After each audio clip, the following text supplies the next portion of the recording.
Hey everybody, Smiles here with Gamer Smiles, and I am so excited to have this new season of Pokemon ready to go. It's November, we've shaved off the mustache, and we are looking to get our master rank both in singles and doubles. We did it last month. Can we do it this month?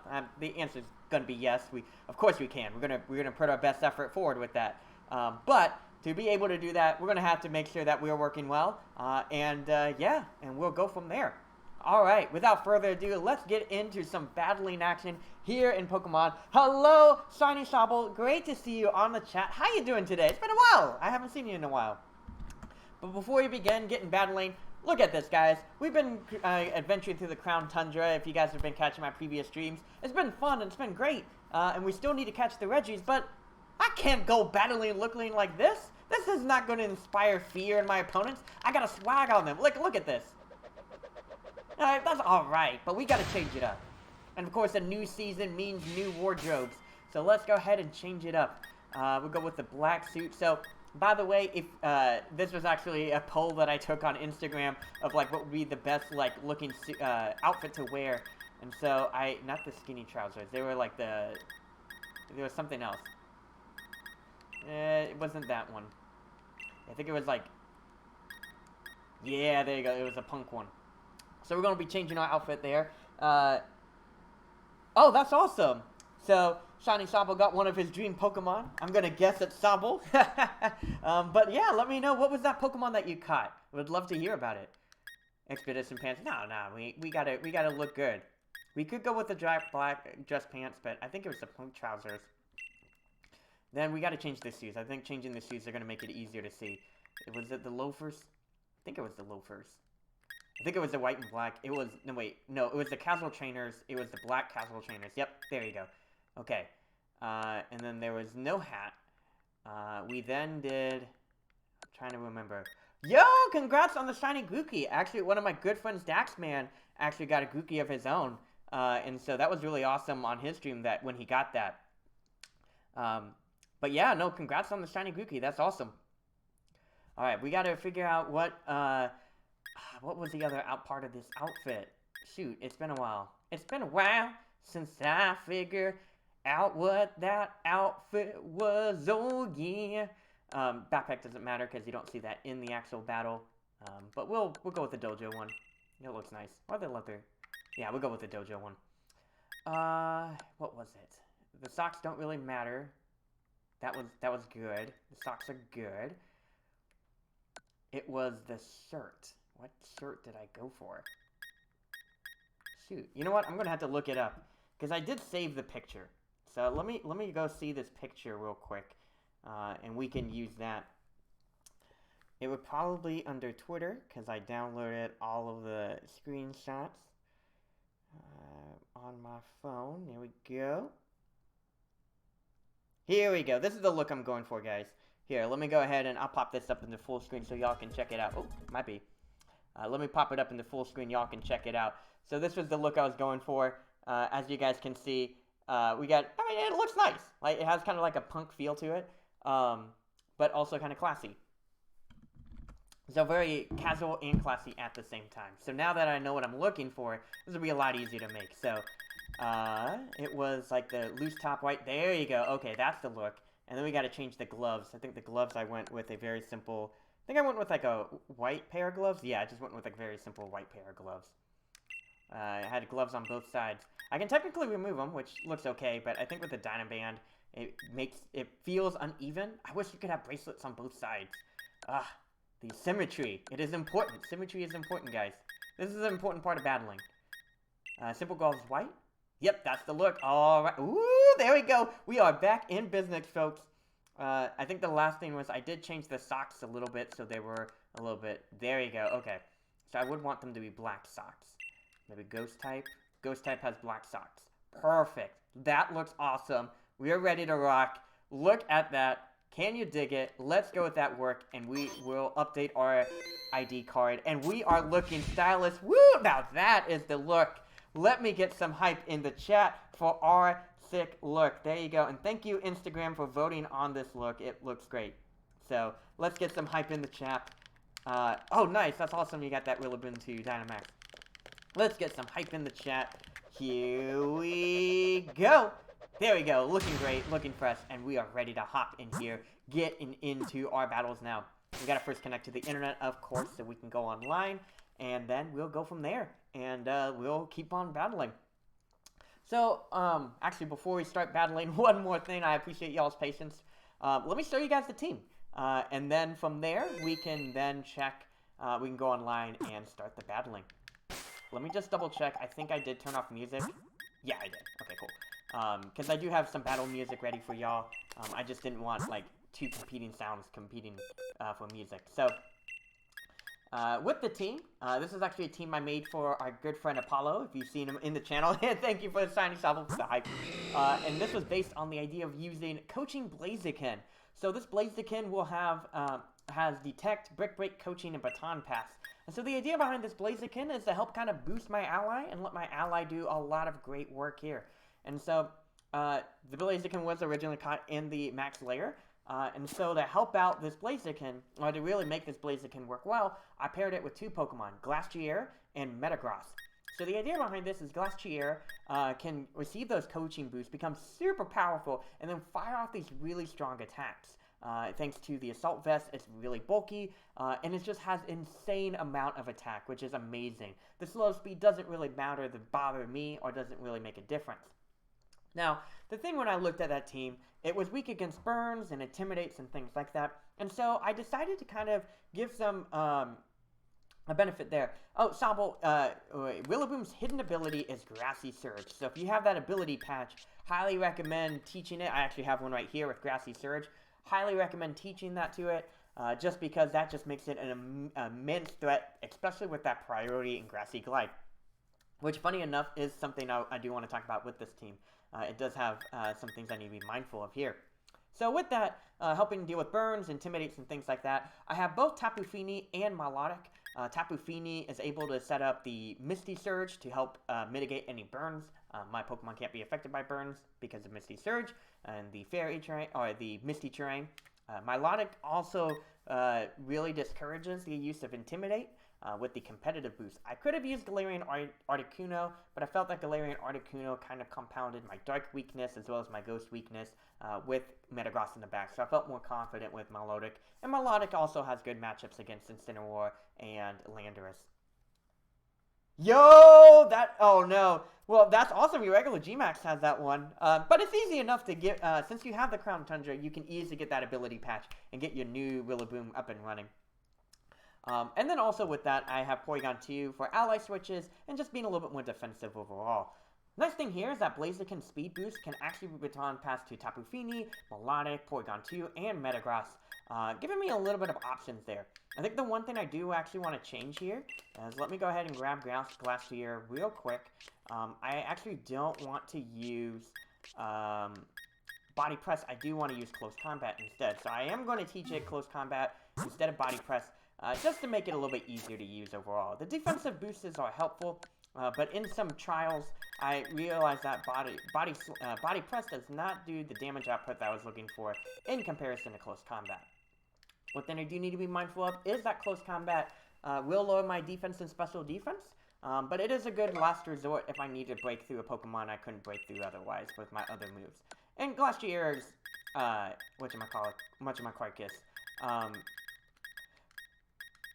Glastrier's Icicle Crash is going to be really strong, which reminds me I should probably PP power up that one, just to give myself a little bit more there.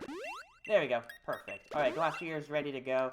I didn't use the PP ups on all of my Pokemon.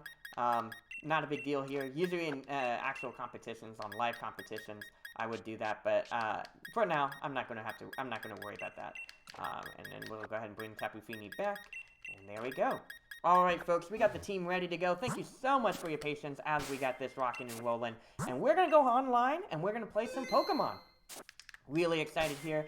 And this is going to be our first battle in this new format. So, whoo, this is going to be a tough one for sure. But you know what? I'm excited. It introduces a lot of old Pokemon that are really good, as well as a lot of new Pokemon that I haven't really had a chance to play against. Like, I know about Galarian, Zapdos, Articuno, and Moltres, but I haven't really played too much against them. I am excited to use them in teams as well as regular Zapdos. I actually have a Zapdos from XD that I can't wait to use here, and I actually do have the whatchamacallit, the Metagross actually comes from Coliseum, so it has that call out too, which is really cool. That's a little bit of flavor there, but that'll be awesome. Okay, so we're actually going to see Regigigas paired up with this Galarian Weezing, so a pretty early start of the Galarian Weezing core. We're coming up. A lot of people are trying to use this. We also have Arcanine, we have Milotic, and we have Regieleki. So the trouble here is that I'm not a fan of Melodic and Tapu Fini being in the way, with Regieleki being on the field. Glastrier does have some benefit. I really don't have fire coverage. Blaziken can fake it, but it's not going to be the answer here. I can try to, let's see, how do we deal with Regigigas? Really it's just knocking out Weezing, but the opponent will see this. I could Dynamax Glacier and then try to use Coaching turn 1. Something like that might be helpful. I feel like I can try that at first. Maybe Porygon 2. I like either or, but I don't like both. I feel Metagross is going to be better here. Well, Arcanine does exist. I feel like Melodic can help deal with Arcanine-ish. Hey, what's up, Shiny Saba? Welcome back. Yeah, I'm not as confident in this lead. And this is important. We are going to learn about this new metagame. There are going to be times where we're just not going to perform as well. And that's okay. That's okay. That's the whole part of this, is to really practice and get used to it. So I'm not really confident in what I got so far. We got the battle music going. Let me know what your thoughts are. What is up, Salome? Great to see you again. We are here playing the new format live. Oh, I should have changed my background. I wasn't a fan of this Battle Tower one. But not a big deal there. We might go to the Battle Tower. There we are. We are at the Battle Tower. And we're actually going to see Weezing and Regieleki out first versus Blaziken and Glacier. So Blaziken won't be getting a boost immediately, which is okay. Weezing does activate that neutralizing gas, but that does give, actually this gives Glacier a pretty interesting situation. Glacier could technically set up high horsepower into the Weezing slot. That should be...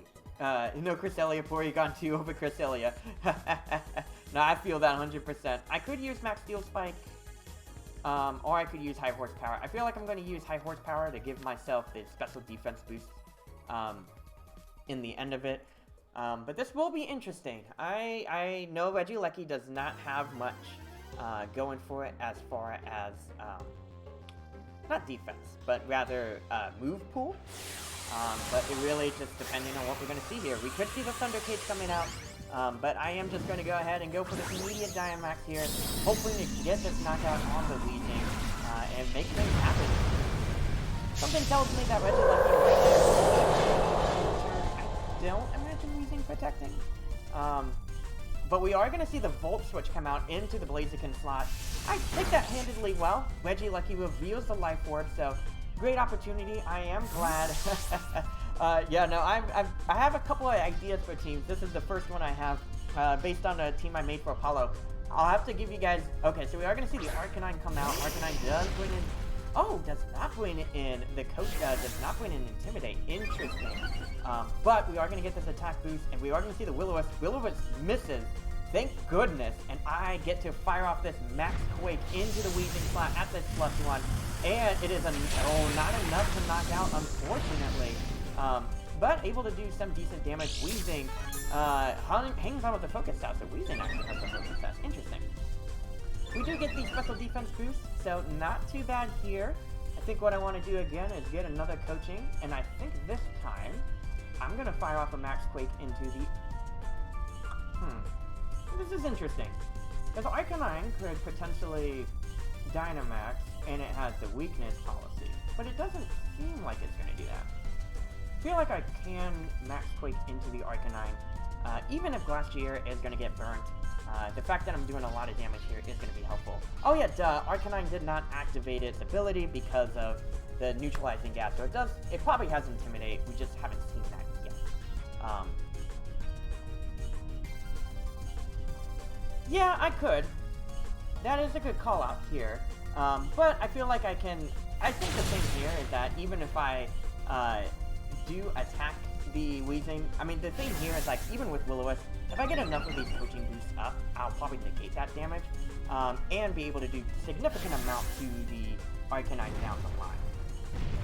So we are going to fire off this Max Quake. It won't be as strong as I would hope for it. I am at +2, which is great. We do have to win in under half, though, so we are hitting pretty strong, even with that burn here. And we get our special defense boost. Incredible amount of damage there. But I do need to be mindful here of these knockouts. So, could go for one more coaching. I could go for a Brick Break to break down Weezing. I feel like I don't want to do that, because I don't want Arcanine's Intimidate to activate at that moment. I feel like at this case, I'm going to go for one more Max Quake into the Arcanine slot. Still get a coaching up, and then next turn, break down Weezing at that point. Alrighty, so this is going to be okay, so Arcanine is going to switch out here, going to preserve its thing, and we are going to get Milotic here. Milotic, expect some pressure, but I feel pretty confident. Weezing actually comes out too, and we are going to see the effects of neutralizing gas come out, and Regieleki is going to come back into play here. So I do get my coaching up here. This coaching allows me to get a boost into my attack and defense. I'm at +3 on both, and we're going to fire off this Max Quake. It's just going to do an incredible amount of damage. Here we go. Milotic takes a decent amount. Doesn't get knocked out with that, but you know what?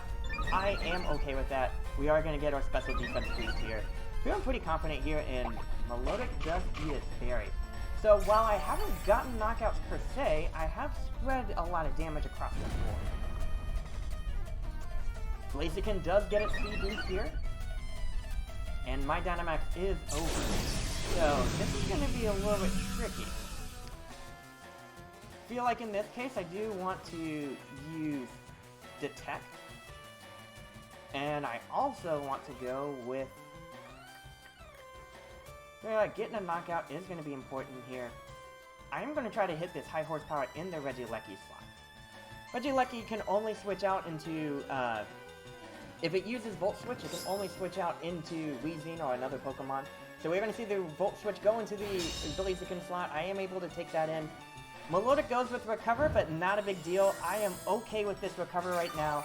And if I get off this high horsepower, we're looking great. We're going to keep on getting our attack boost as we keep on going. Able to knock out the Regieleki. He was a huge threat gone, and all the pieces are coming down, which is awesome to see. Chilling Neigh activates, giving me that attack boost, and I'm going to be getting another speed boost thanks to Blaziken.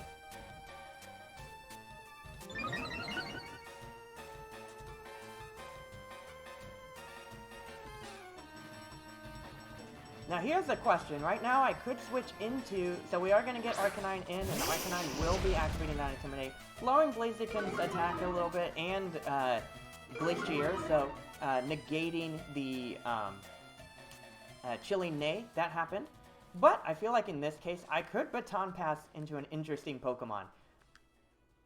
Blaziken as a +3 special defense, making it really great to Baton Pass to Porygon 2. And I think in this case, I'm going to try to knock out this Arcanine with this high horsepower, and then finally knock out the Weezing. Once we're able to knock out these Pokemon, that's going to be great. Perfect, awesome opportunity here. Here comes Weezing. I don't mind having Glacier lose some of its attack boost. We are going to see the Milotic actually Dynamax here, but Baton Passing to a +3 Porygon 2 is going to be amazing, let me tell you. And Porygon 2 will be the Pokemon that kind of slows things out here. So, we are going to see Milotic go ahead and Dynamax here. Milotic is probably going to be trying to destroy this Glacier. But at +3 special defense and that Assault Vest, I feel confident I can survive a lot of these attacks. Blaziken is going to use this Baton Pass, and we're going to... Ooh, we could win in our own Milotic. Yeah, I could do that. I like that a lot. I'm actually going to do that. I'm going to bring my own Milotic in here.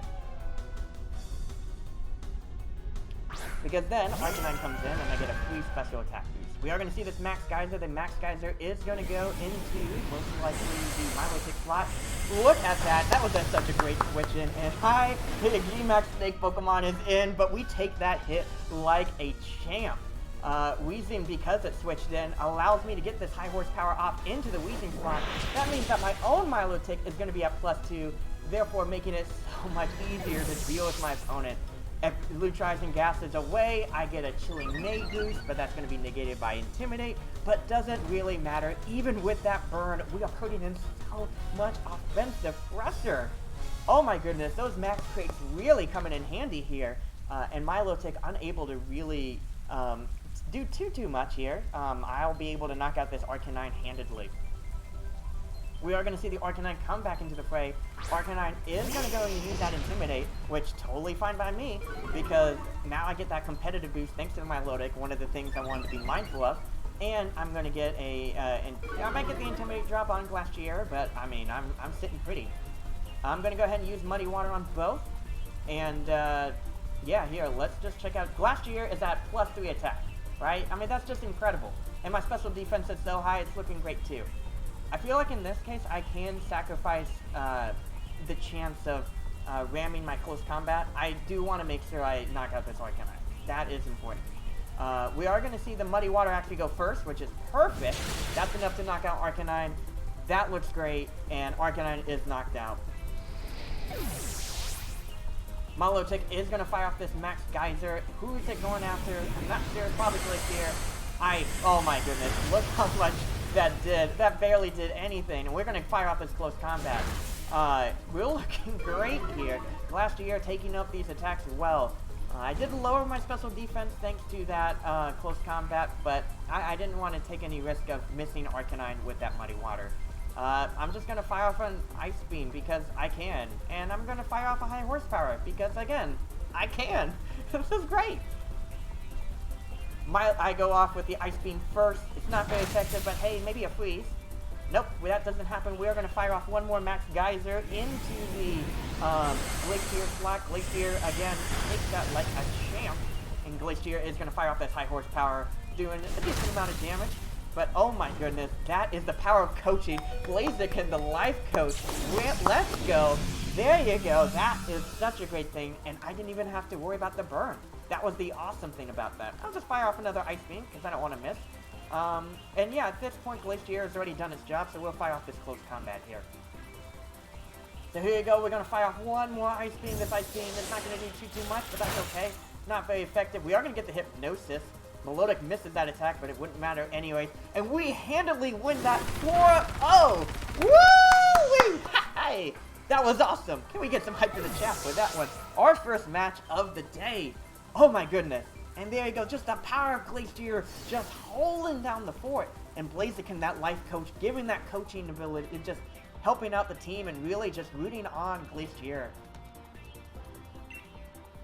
So Weezing with that Focus Sash, a very interesting choice here. I'm curious about the timid nature. I'm not sure if I'm the biggest fan of that. But I do like the idea of Will-O-Wisp. I do like Sludge Bomb. I got lucky with the Will-O-Wisp miss at the beginning. Allowed me to get some more damage off. But ultimately, at the end of the day, didn't really make much of a difference. Because of all my attack boosts. We have the Summer 2009 Regigiga, so a long time ago. Wow, this Regigiga is old. Giga Impact, High Horsepower, Iron Head, and Drain Punch. Is it a Figgy Berry? So this Regigiga is meant to just hit things hard and fast. And of course, pairing up with Breezing to make sure that Slow Start doesn't affect it. We have the Ferrothorn here. Ferrothorn being very defensive. We have the competitive Milotic. This is it. Wow. So, oh, VGC 2009. Wow, this is kind of interesting. This trainer traded a lot of the Pokemon from olden days. And then this Arcanine probably comes from North American champs from 2017. So, kind of cool to see some of the event Pokemon in the fray here. And then Regieleki caught by the trainer itself. Cool. Alright, awesome. That was great. That was a great battle. Let's continue battling. Alrighty, here we go. Next battle here. Our first battle was great. I was so excited. And yeah, I mean, really just a power Glacier just ramming through the team, making it work really well. Alright, so we have a very interesting team. A lot of, with the Galarian Bird, Zapdos, I'm so sorry, Galarian Moltres. We have Mamoswine, Tapu Lele, Incineroar, Regieleki, and Kartana. Kartana makes it a little bit harder for Tapu Fini and Milotic to play. One of the kind of the flaws of having water Pokemon being the competitive Pokemon. But I do feel confident with Milotic helping out against the Incineroar. I don't like Metagross as well. Metagross can work, but I do like the idea of the defensive buffer. Yeah, I don't know if what was I forget. Did I teach it High Horse? I don't think I did. I taught it Ice Punch, Psycho Cut, Iron Head, and yeah. I don't think that coverage moves are going to be as helpful. So I'm not going to use Metagross, but I do like the idea of Glacier, Blaziken. I like Porygon 2. I don't think I need Milotic because they have Tapu Fini. So they probably aren't going to deal with status. So I think with that, I feel confident with these Pokemon going in, and we'll make it work. We'll make it happen. One thing to note, though, is that Kartana is actually especially defensively weak. So if I get enough of knockouts kind of put at the right time, or just like the board presumes at the right time, like Blaziken gets that baton pass and sends it to Milotic with the +2 speed, that might be enough to knock out Kartana. Alright, so we're going to be able to see both the Galarian Moltres and the Regieleki versus Blaziken and Glacier. It's a very interesting lead right here. I do feel confident knocking out this Regieleki if it is not choice. I'm going to go with this Detect for now. And yeah, I don't fear a turn 1 Dynamax. I think the one thing I would have to be mindful of is what's on my opponent's team. Yeah, anything that switches into you can't switch into a ground. So I'm going to go with this high horsepower. Alright, so we're actually going to be seeing a Dynamax from the opponent's side. Most likely this Galarian Moltres going at it. If it is Regieleki, then we might get lucky. Alright, so we are going to see the Galarian Moltres decide to Dynamax here. Curious to see what attacks. If it is some of the Max Darknesses, that can help my Milotic get some boost here. But we do need to be mindful of how we kind of position the board to make that happen. Alrighty, so I'm going to go ahead and lower the Hyperic sound just a little bit. Sounds like it is going to get a little bit loud thanks to that Dynamax going on. There we go. It's just a little bit quieter. And we're going to get the Glacier to go ahead and Dynamax here. If I do anticipate something like a Hurricane on Max Airstream, Blaziken will be able to survive it, which will be very helpful in the long run. And we can use that. So we are going to see the Electro Web. So very glad I did decide to protect there, just to give myself a little bit of a cushion there. I will be lowering my speed there, not too bad. And we are actually going to see the Max Darkness fire off into the Glacier slot. Glacier takes that like a champ thanks to the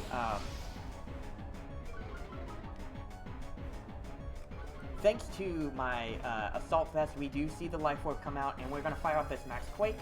That will allow me to reset the Max Darkness.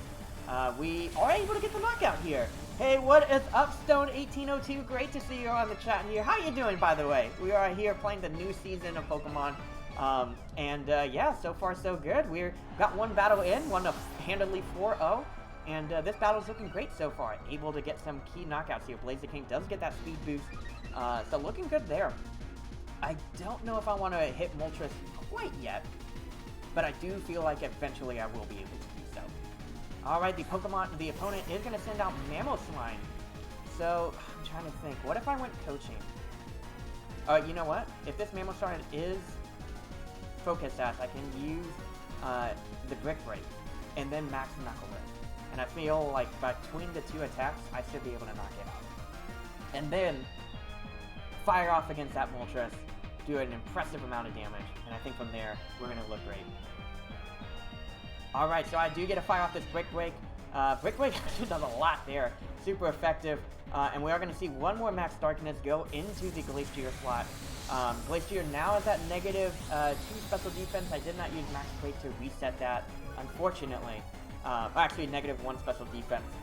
But I should be able to handle the next attack from Moltres. We're going to see the Earthquake come out. Doesn't affect Moltres, so this is going to be a decent attack here. Blaziken is brought down to his Focus Sash. but not a big deal here. We're going to go ahead and fire off this final Max Knuckle. This is going to do a wanton amount of damage. Now I'm at +3, and hopefully with this +3, I should be able to do a decent amount of damage to this Moltres here.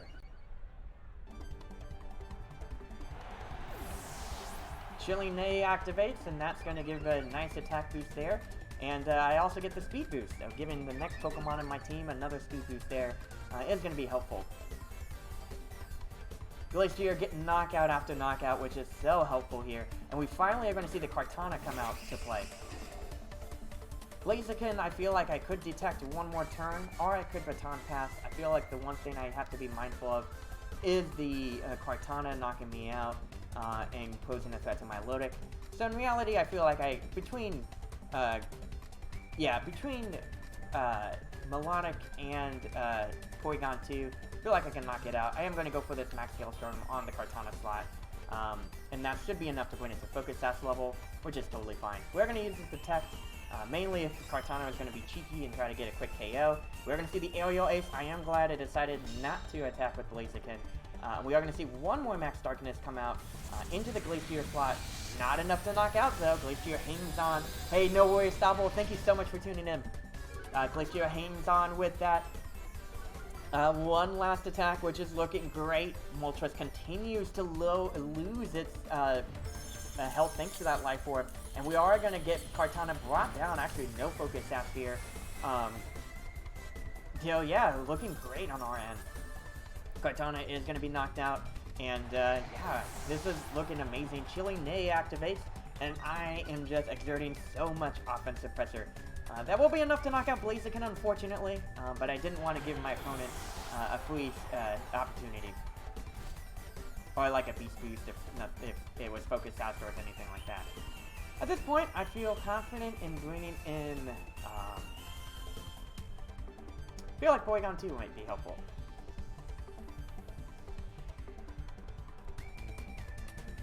So Porygon 2 is going to join the battle here. We are going to get that download. I do get my attack boosted, unfortunately. Wanted that special attack boost, but not a big deal here. Moltres is going to be brought back down, and so will Glacier. Glacier just getting knockout after knockout after knockout every single turn. Made it indispensable for sure. We're going to fire off this Ice Beam, and we'll go for the Icicle Crash. So we are going to see the Fiery Wrath. I believe it hits both Pokemon. So it will be enough to knock out Glacier, unfortunately. Moltres losing some of that HP with the Life Orb, but we get to fire off this Ice Beam. Super effective, and Berserk activates. Moltres doesn't really have a way to heal up its HP, so pretty much what it's attacking with is, well, what we have to deal with. Luckily here, thanks to the Eviolite, I should be pretty bulky, and I also have the Mago Berry to make it easier for Melodic the Pekis to survive these attacks. So I think in this case, I'm just going to fire off one more Ice Beam, and yeah, I'll fire off another Ice Beam. I think an onslaught of 2 attacks won't be enough for Moltres to survive this.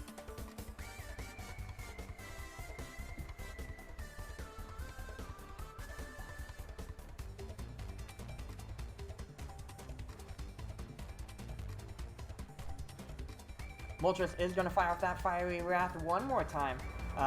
We handled that decently well. I think the next turn I will recover both of my Pokemon if I didn't get this knockout. That would have been the way I would have played that. But look at that. Great opportunity there. Blaziken, Glacier coming in clutch. And really, Glacier's defenses are so incredible. That was such a great match. I think another way I could have played that too was if I attacked the Kartana earlier. With Blaziken, that could have been another way, and I could have used Max Quake to kind of reboot up my special defense. But no worries there. I don't think I need to overanalyze it. It was a good match overall. Hey, and look at that, a lot of points there. Thank you. Thank you, Salome. Hey, this has been really fun. We've actually been doing really well. I'm very confident. I think all the reads have been really great.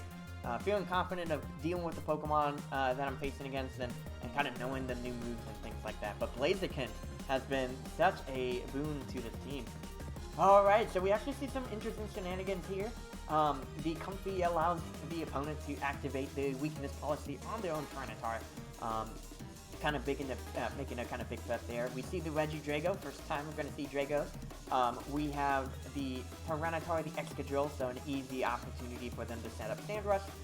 And we do see the Regieleki. So, looking at this, I do like Tapu Lele. I think the challenge with Tapu Lele is I don't really have a way to discourage Koko and the Regieleki. But I feel like I can at least kind of mitigate some damage here. I feel like Blaziken Glacier again will be pretty helpful, and I think instead of Melodic going with Tapu Lele and Porygon 2, there isn't any Intimidate from my opponent's side of the field, and so that will be helpful in the long run.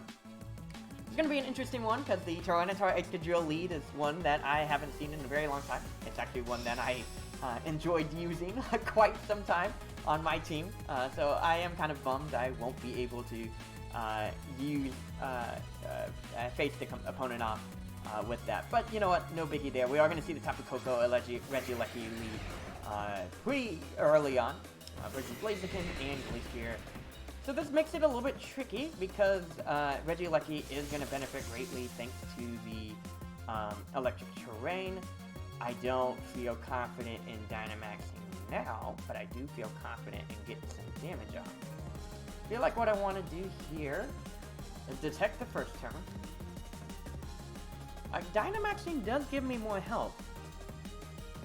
Yeah, I could do that. Why not? I'll Dynamax, and I'm going to try to... I don't know which one's going to have the focus dash. I feel like Regieleki can, but I don't know.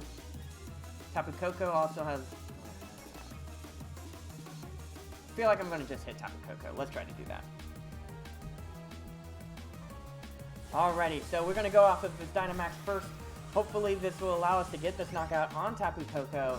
If we predict correctly and Tapu Koko does not hold the focus sash, that will help out in the long run because then we can probably get a knockout on Regieleki, breaking the focus sash on it. If Tapu Koko is holding the focus sash, that can be problematic. Blaziken is going to use Detect, making sure that we're going to get at least one turn where I don't get thrashed by attacks. We're going to see Rising Voltage. I'm glad I Dynamaxed. We're going to see Brave Bird into the Blaziken slot. Very glad that I took that handedly well. And we're going to fire off this Max Quake, making the next Rising Voltage a little bit easier to deal with. Tapu Koko is not focused out, so looking great there. And that will be enough to get Blaziken that special defense boost. I think double targeting into the Regieleki slot is going to be our next play, and that will make it easier for Tapu Lele, or I'm so sorry, Tapu Fini to do his job well. Blaziken getting those speed boosts, so we're all getting those boosts each and every day. Blaziken, the life coach, boosting everyone up with his words of affirmation and joy there. So, oh my goodness, we're looking great so far. I don't know what's going to happen next, though. Okay, we are going to see Tyranitar. Tyranitar has the opportunity to Dynamax here too, and we do see the Sandstorm setup. I feel like Tyranitar can be dealt with Porygon 2 and Tapu Fini in the back, but we do need to be mindful of it going forward.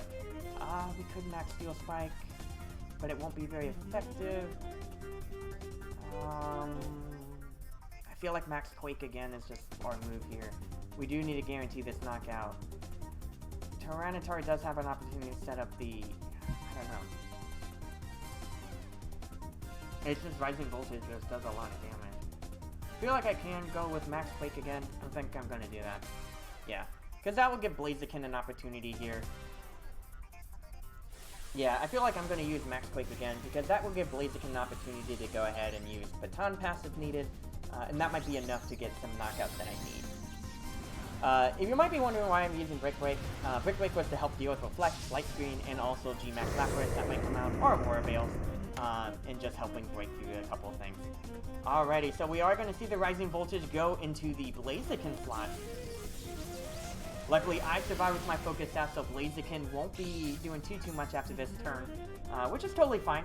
Us getting this Brick Break off is going to be helpful, preventing any shenanigans there. We are going to see the Max Rockfall fall into the Glacier slot.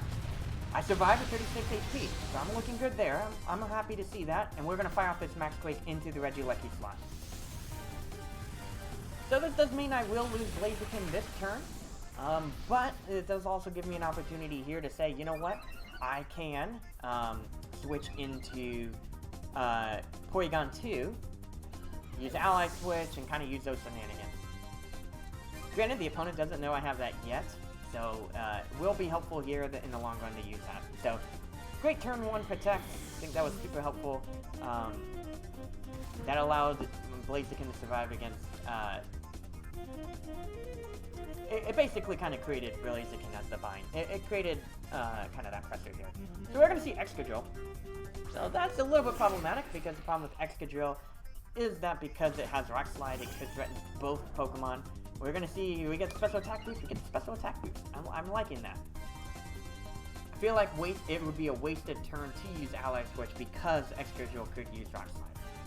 So in this case, I do feel like I want to freeze Tyranitar, or attempt to freeze it. I will try this Ice Beam there, and I think I'm going to go with a Max Steel Spike into the Tyranitar slot.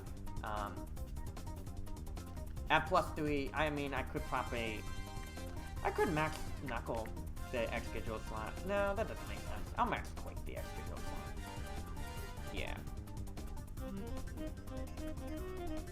So we are going to see the Iron Head. That will be enough to knock out Glacier, unfortunately.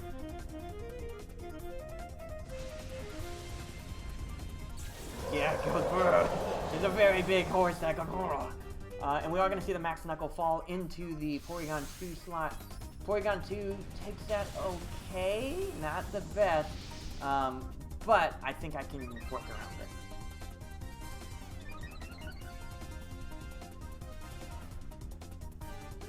We're going to get the Ice Beam there. Porygon 2, unfortunately, is going to be buffeted by that Sandstorm.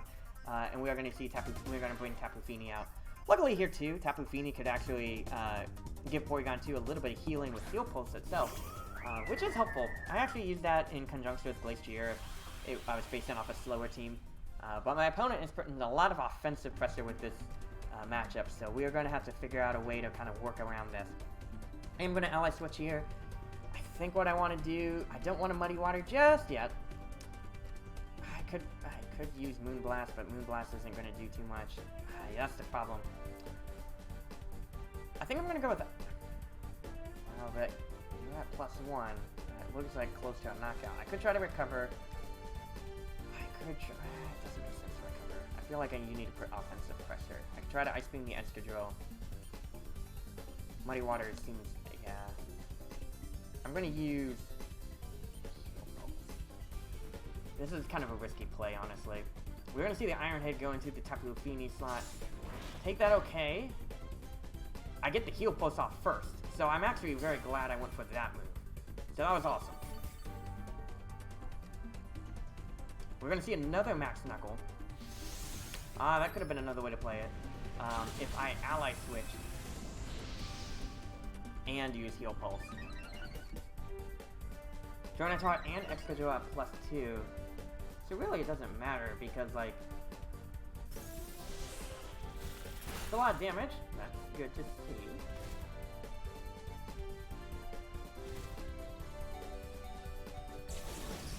Okay, here's the thing. If I use Muddy Water, I'll knock out Excadrill, but Tyranitar is at +2 and it can use Rock Slide. I will Ally Switch just so I can call that out. And I think I'm going to go and try Muddy Water. We're going to give it a shot. We'll give it a shot. Excadrill goes for Break onto the Tapu Fini slot. I'm very happy I did that. And we are going to fire off this Muddy Water. Should be enough to knock out Excadrill, so that's one threat gone. But Tyranitar is at that +2. I think I'm activating Weakness Policy. I do lower his accuracy. Yeah, I figured as much. That was predicted. That's pretty standard.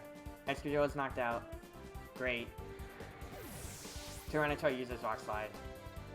Porygon 2 misses, but that's a knockout on Fini. And that's unfortunate. Porygon 2 won't be able to... Yeah, well, Rock Slide could have missed, but the problem is, Tyranitar has the Fighting type move, and if I was that opponent, I would just use that Fighting type move and be done with it. Oh, this is a tough one. The opponent had 2 main power usage. Yeah, Crunch, it doesn't matter. And that was good. Woo, good match.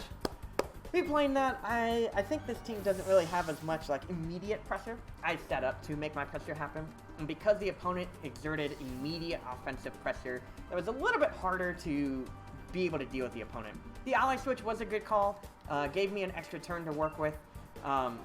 If that rock slide did miss, that actually would have been great. Alright, so let's take a look at the opponent's team. We have the Leggy Draco, actually using Short Scarf. That was interesting, but mainly to spam the Dragon Energy and really get a lot of damage there. And Light Screen Reflect. Yep, the Comfy activating Tyranitar's own weakness policy expected. He also had Trick Room support, Helping Hand, Rising Voltage, Volt Switch, Light Screen and Reflect. So Regieleki could also play that role too. Interesting that there are no Dynamax Candy on it. Tapu Koko also doesn't have Dynamax Candy, and they actually went with the Jolly Koko. Weakness policy Tyranitar, Excadrill was probably Focus Sash, yep. Drill one's interesting, because high horsepower hits for 95 base anyways, and it's 95 accurate, so that's foolish to use Drill one when you can use high horsepower. But, in any case, this was predicted, it made sense. Yeah. Bummer that we didn't get to make this work out as best as we could, but no biggie. Good match. Good match. Ooh, yeah, Xurkitree. Ooh, that's a smart idea. Xurkitree and Tapu Koko. Xurkitree with Air Balloon and going for those rising voltages actually would have been really strong. That would actually give a lot of special attack boost with that beast boost going on. But in any case, good match overall.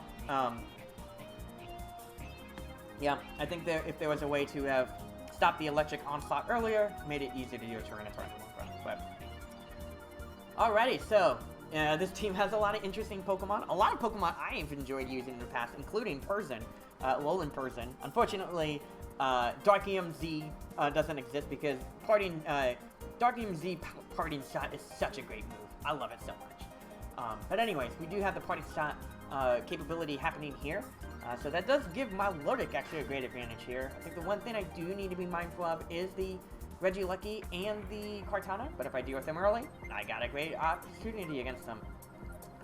I don't think the opponent likes to see Glacier and Blaziken, so that would be nice. They might lead with Lando, so I feel like Milotic might be a decent lead.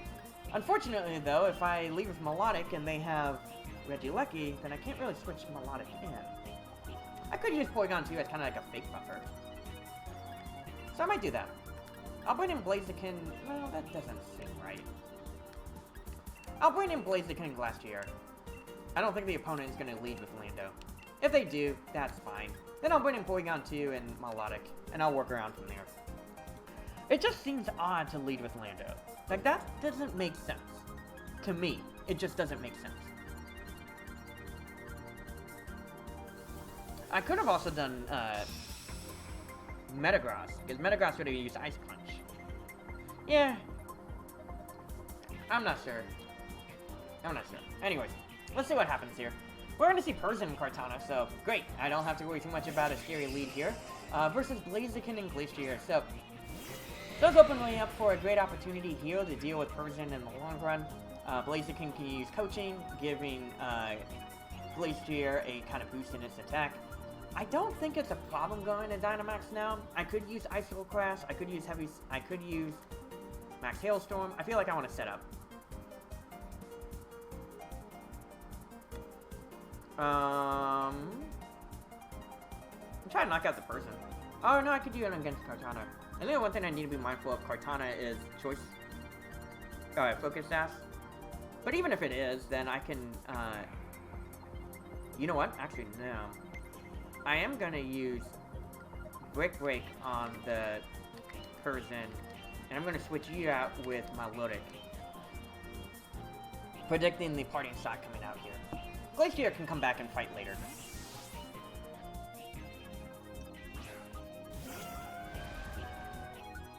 Alright, so we are going to see the Dynamax from my opponent. Most likely it is this Kartana. I don't know what Kartana would have... Yeah, it probably would use Max Steel Spike against the Glacier for sure. So I'm not opposed to what I'm doing right now. Perfect. We are going to see the Parting Shot. It is going to go into the Milotic slot. So perfect opportunity. I am glad I called that out. So I am going to be at +4 special attack.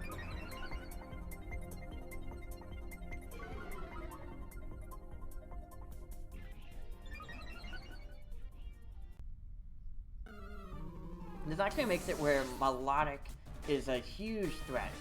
And so the opponent will have to think about, like, hey, I don't want to knock out my Milotic immediately. The opponent does send out Landorus, which is an interesting choice, but I think what the opponent's thinking of is here is like, well, at this point, I've already boosted Milotic to ungodly special attack anyways. I'm not going to survive anything. So it does put a pressure on that. Blaziken is going to fire off this Brick Break. Doesn't do too much here. Totally fine. And we are going to get the max airstream. Run off into my own Blaziken. Blaziken will survive that thanks to the Focus Sash. And that actually will be helpful. So now this actually kind of plays an interesting role because I can just Dynamax my own Milotic. And I can try to knock out the Kartana in one go. I think with that, I might go ahead and use Brick Break on the Kartana. And I'm going to go ahead and use... Yeah, I don't know. I feel like I can knock out the Kartana with Max Hailstorm. I think the thing here is that I want to make sure that I can't be knocked out with a Max Overgrowth. Hence why I'm going to Dynamax with this. I got a +6 special attack, Milotic. I'm feeling very confident in getting this knockout for sure. But I can break any Focus Sashes. That's going to be a huge game changer. Kartana could try to predict this and protect, but I don't know if it would want to. Blaziken does get off this Brick Break. Perfect. Breaks any Focus Sashes if it existed. We are going to get the Rock Slide. I should survive that handily with Milotic. I just need to survive one Max Overgrowth. And as long as we do, then we should be good to go. We're going to see the Max Overgrowth as predicted going into the Milotic slot. Milotic does no.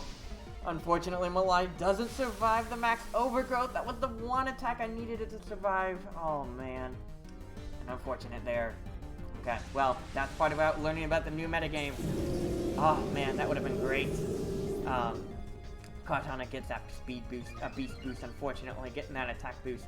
And we're going to get that healing thanks to the Max Overgrowth in the grassy terrain. Gosh darn it, that would have been very helpful. And I burned up my Dynamax, so not looking too great. Porygon 2 is going to be coming out, so I don't feel too bad about dealing with Kartana in the long run, and we are going to get this Glacier here. This is going to be a little bit tougher, but we can figure it out. We do get the special attack boost, which is nice. I feel like double targeting into the Kartana slot, just, I'm not a big fan of that. I'm going to go ahead and use Ice Beam on the Landorus. Okay, if I Ice Beamed the Kartana, I mean, it could do good damage. And then I could Icicle Crest, whatever comes into the Landorus slot. I'll split the damage. Let's try it that way. Landorus is going to go with Rock Slide. Porygon 2 avoids it, which is nice. That is helpful. Glacier takes a decent amount of damage there, unfortunately. Landorus does lose his HP thanks to the Life Orb. We're going to see the Max Knuckle most likely going into the Glacier slot. Porygon 2, actually. Okay.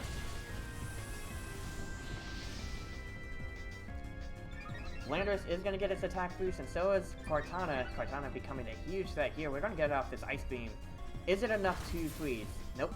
No freezes there, but we do get off this Icicle Crash. We will get this knockout, but, you know, at this point, it's not doing what I want it to do.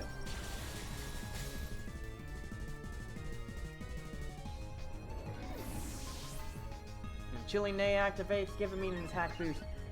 Man, this is tough.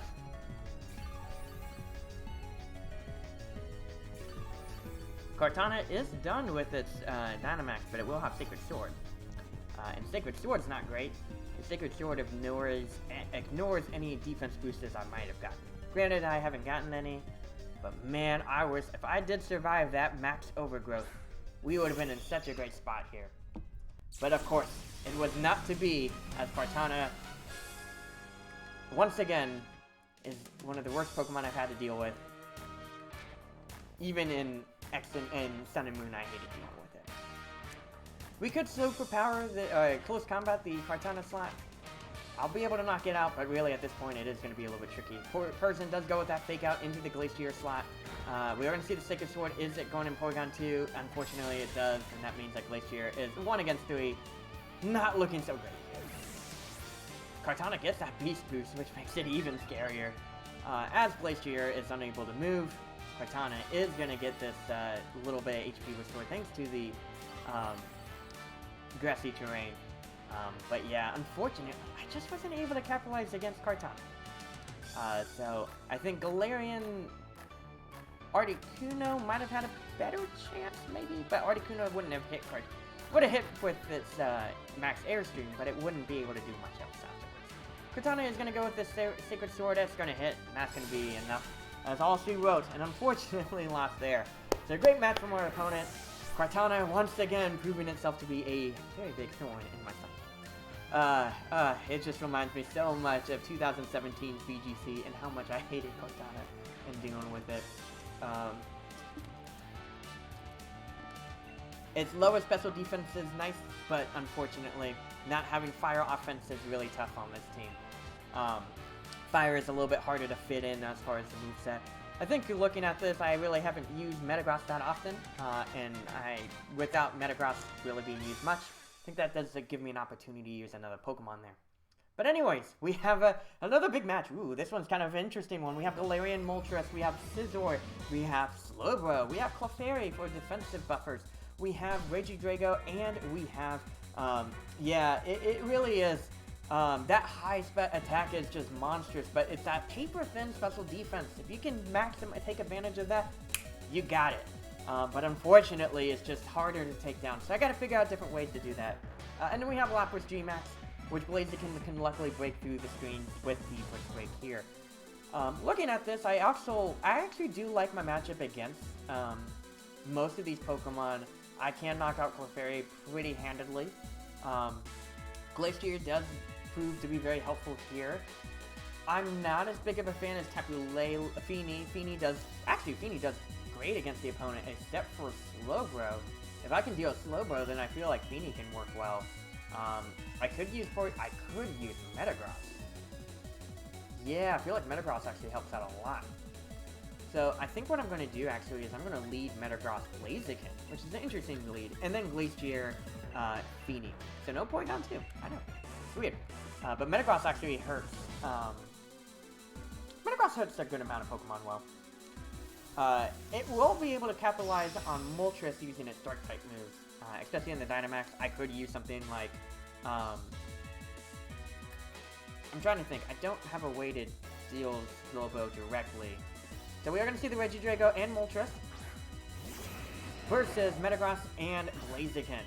So pretty good opportunity here for Blaziken to deal with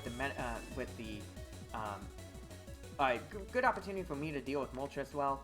I can just go for a max Steel Spike on it and get a defense boost on top of this. And I think I'm going to go for a coaching.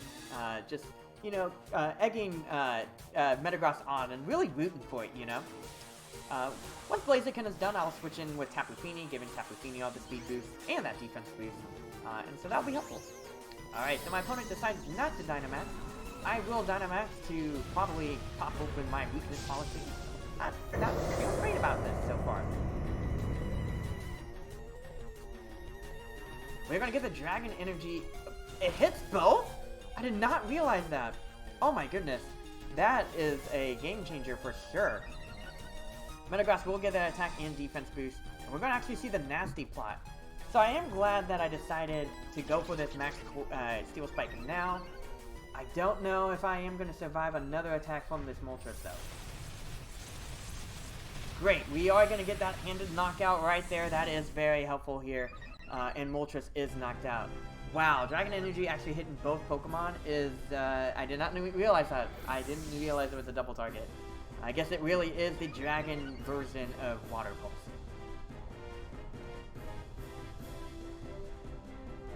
Water Spout, I'm so sorry. The Dragon version of Water Spout and Eruption. So, good thing to note there. We are going to see the Lapras here. Lapras does have an opportunity to G-Max. I think what I'm going to do here is set up a max... Yeah, I could knock out the Regidrago now. And I'll switch into Tapu Fini, just making it easier for Blaziken in the long run. Oh wait, I should have used Baton Pass. That's okay. Not a big deal. I don't know if I can use Blaziken as fodder later. I feel like what Blaziken can do is break the Aurora Veil later, which is going to be helpful. Tapu Fini is going to come out, activating this weakness, activating the Misty Terrain, allowing Metagross not to get burned or deal with that, but also helping me survive the Dragon boost here, the Dragon attack here. Lapras could also go for the G-Max Resonance into the Blaziken slot, so I didn't feel as confident firing that off immediately. Lapras does go with its Dynamax, already going to fire off this Resonance. I'm not sure what's going to happen. We're going to see the Dragon Energy. Doesn't affect Tapu Fini. Metagross is going to take nothing, which is great. And I get to fire off this Max Hailstorm into the Regidrago slot, making that a thing of the past. 2 knockouts so far, looking great here. And we have the Max, we have the Hail, not really, actually hurting my team more than helping it. We're going to see the Resonance, probably going to fire off into the Fini slot. No, the Metagross slot. Okay, interesting choice. Metagross will handedly take that. I think the opponent is just trying to set up the Resonance to help its defenses, but Blaziken can come in and break that later. Besides Max Lightning, Lapras doesn't really have much to deal with me. So I think in this opportunity, I am going to try to... I don't think Steel Spike is... It is effective. Okay. Then I would like to use Steel Spike on the Slowbro. And then I think I'm going to use Heal Pulse on my own Metagross, just to help it survive attacks better.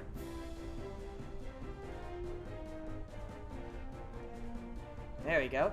Metagross is going to get all that healing, helping it survive these attacks even better. Getting in a much comfortable spot. And we're going to fire out this Max Steel Spike in our last turn of Dynamax. Doing a decent amount of Slowbro.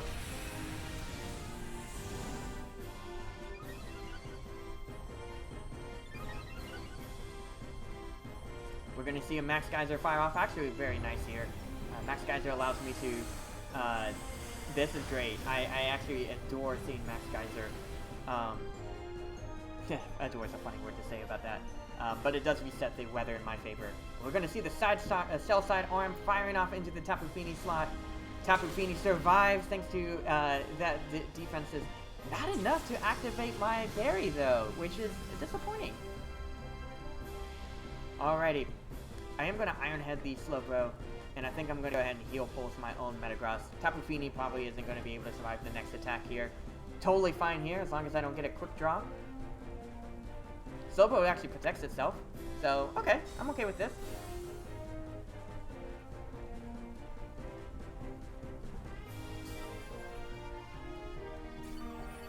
I get all my HP back as Metagross. I do miss the Iron Head, unfortunately. But, you know what? Not a big deal here, and we're going to get one more Max Geyser firing off, probably into Metagross. Oh, Metagross survives a 3 HP. Oh my goodness. That was a clutch Heal Pulse. I'm very glad I went for it. Alrighty, Metagross, I'm going to go ahead and use Iron Head. I'm just going to double up in that Slowbro slot. I'll use Muddy Water because it's effective, and I get the boost of the Rain to help me out here. Not a big deal. Lapras is at full HP anyways. And here comes a Muddy Water. Hopefully enough to knock out this Slowbro. Not enough, but maybe the accuracy... Oh, nope, I don't need it. I'm able to knock out the Slowbro, and it's just Lapras versus the world. I'm feeling a lot more confident here. Lapras does fire off Hydro Pump, and Metagross misses. Oh my goodness, this is great. I can just fire off another Heal Pulse.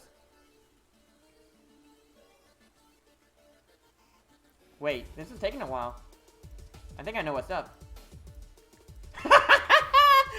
I knew it! I knew it! We got a Salty! Hey, Hydro Pump misses, man. That's why you don't use it all the time. Oh, I am so excited. Here we go. We got the Rage Quit on the stream. Can we get some hype in the chat? I think we could celebrate.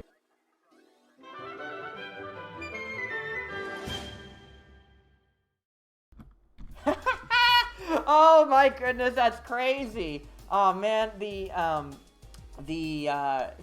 Joy-Con that actually is able to take captures as unavailable. We did get that saltiness and unfortunate there, but I mean, I trained my Metagross in speed for this reason, and I don't know if I did. I think I gave it HP, but yeah, I did not know Dragon Energy actually hit both of the opponents, so that was interesting.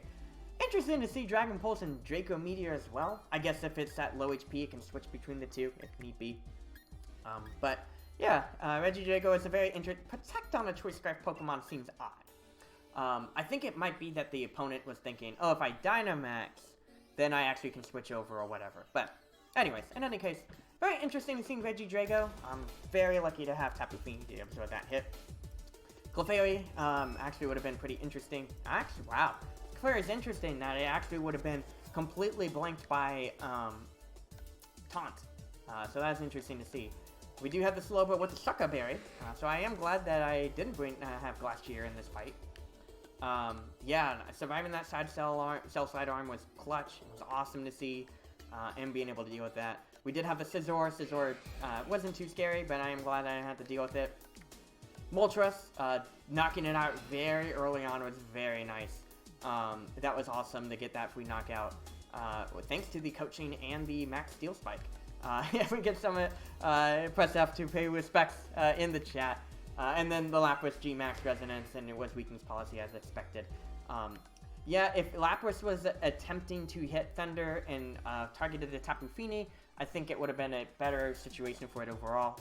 But Lapras decided instead, let me try to knock out the Metagross, which I think should have been dealt with differently.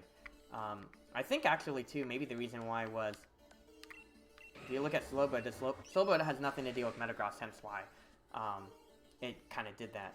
So makes sense that it tried to get that knockout, but oh, that saltiness. I'm sorry. You know, happens in team building. That was fun. We got the Rage Quit there. It's never a dull moment. Doing great so far. I'm loving this new metagame, learning about the new Regis, learning about the Galarian birds. I'm surprised we haven't fought a horse yet. We actually see the normal Zapdos, so really exciting, as well as an opposing Metagross and an opposing Tapu Fini. Okay, and then also the Rillaboom. So I figured Rillaboom was coming up. I think I have some ways to deal with it, but I'm not 100% sure. And we have the Urshifu, and Urshifu comes in with a couple of different guesswork, like, is it going to be the Max Dark, is it going to be the Dark one, is it going to be the Water one? Looking at this team, most likely the Dark one seems to be the better choice here. So it might be a little bit harder for Metagross to play, but we can figure that out. I could go with Glacier again, the Assault Vest really kicking in. I like Melodic in theory, but Zapdos and Rillaboom makes it harder to deal with. Tapu Fini, the opponent has Tapu Fini, so I don't feel as connected with my own, or like that would be as helpful. I feel like Blaziken Glacier, Porygon 2, Metagross might be helpful. But do I lead with Metagross or do I lead with Glacier? I feel like I lead with Metagross, because if Metagross has, if we do run into the Intimidate Pokemon, it's not going to be as big of a deal. So we'll try that. Blaziken Speed Boost aren't going to be helping any of the partners out. I won't be baton passing to them, but I can do things to help kind of mitigate damage as well. So we'll see what happens. I love the fact that we got a Rage Quit though. That made my day. That was so much fun. That was great. Alrighty, so we're going to see Rillaboom and Metagross. Okay, so we do see a Metagross and the Rillaboom versus Blaziken and Metagross. So the Metal Boys are out to play and ready to rock. Rillaboom does set up that Grassy Surge, making Earthquake weaker. Interesting. Rillaboom, I don't know if it learns Earthquake, because that's an easy way to set up weakness policy. I think you also learn Bulldoze. You can set up my own weakness policy. What is up, Apollo? Yeah, we've been using your team. Your team has been fun, let me tell you. We got a Rage Crit recently, so that was awesome to see. I think what I'm going to do here is I am going to set up coaching. Blaziken will most likely have to deal with a pretty faster attack. Oh, you know what? I could probably with a coaching hit with this Max Hailstorm. That should be enough to knock out Rillaboom. Yeah, I think we're going to go that route. Yeah, so if you guys don't know, I actually built this team for Apollo. The idea is to use our life coach Blaziken to get the hype in the chat, so to speak, and get that encouragement and making it work for you know, the different Pokemon on the team. So I decided to go with the Dynamax early. Now, I don't know if this is actually a good thing or not, but you know what? We'll give it a shot. Maybe this coaching boost will be enough to get this knockout on Rillaboom. The opponent decides not to go for their Dynamax of their own, so I am curious to see what we're going to see here. Oh, actually they do. Okay, might be. And it's probably their own Metagross as well. Cool. What would their Metagross have that they can do against mine? Metagross can learn Dark moves, and it can learn... It can learn... I think it can learn Stopping Tantrum, so that could be a Max Quake going my way. But yeah, I don't know what else the opposing Metagross can do. We're going to see the Fake Out, unfortunately, so not too great. I wasn't a fan of that Fake Out. We're going to see the Max Steel Spike. Is it going to go into my Blaziken? Oh, it does, unfortunately. Oh, Blaziken survives handily, which is nice. Yeah, no, for sure. I think that it is. The opponent might not have suspected us frequently. So, Speed Boost Blaziken might not be as common for the beginning portion of it. We're able to do decent amount of damage on Rillaboom. That's great to see here. And that's perfect. Blaziken is surviving. I'm liking this so far. I think we're going to be in a good spot here. Everyone's going to be taking hail damage, but this also allows me to see that I actually speed tied with the opposing Metagross.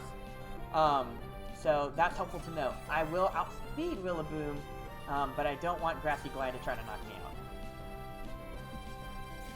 So I speed tying with the Metagross is interesting, but we are going to have to kind of work around this. I think in this case I'm going to take a little bit more passive, making sure I detect, and then I'm going to go ahead and Max Hailstorm the Rillaboom one more time.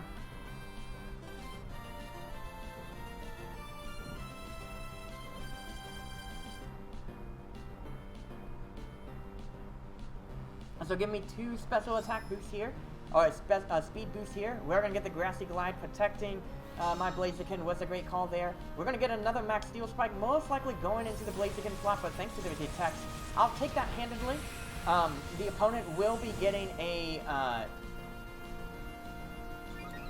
boost on their own Metagross with their defensive boost, and we're going to fire off one more Max Hailstorm, knocking out this Rillaboom finally. That will be great. So knocking out Rillaboom makes it easier to deal with the rest of the team quite well. Blaziken is at +2 speed, so I guess the question here is that, do I want to go ahead and give that speed boost to another Pokemon? I could use the Baton Pass now.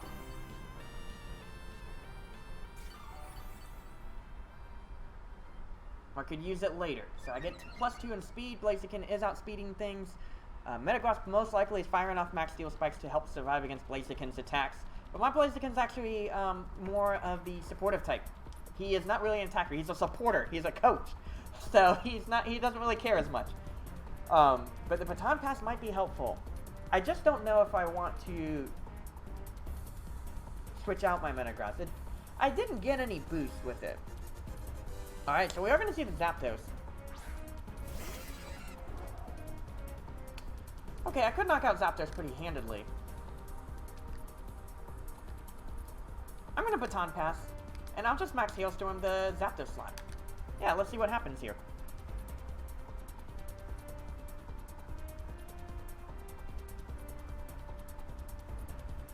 Zapdos protects itself, which is great to see. I don't mind that as much. And we are going to see the Baton Pass go out. Since my Metagross did not get any boost, I'm actually pretty confident. Yeah, you know what? Let's go for it. We're going to make a super fast Porygon 2. And this is going to be a very interesting Porygon 2 indeed. Porygon 2 is going to get that download. That download is going to raise the special attack. Exactly what I want to see here. And we're going to fire off this Max Hailstorm. Max Hailstorm isn't going to do as much on the Zapdos because it did use Zap Protect here. But not really a big deal. Zapdos does not reveal anything like a weakness policy. We are going to see the Max Quake into the Porygon 2. So great opportunity there to survive that hit handedly.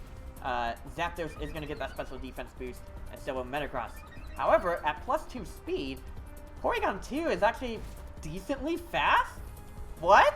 We have a fast Porygon 2, ladies and gentlemen.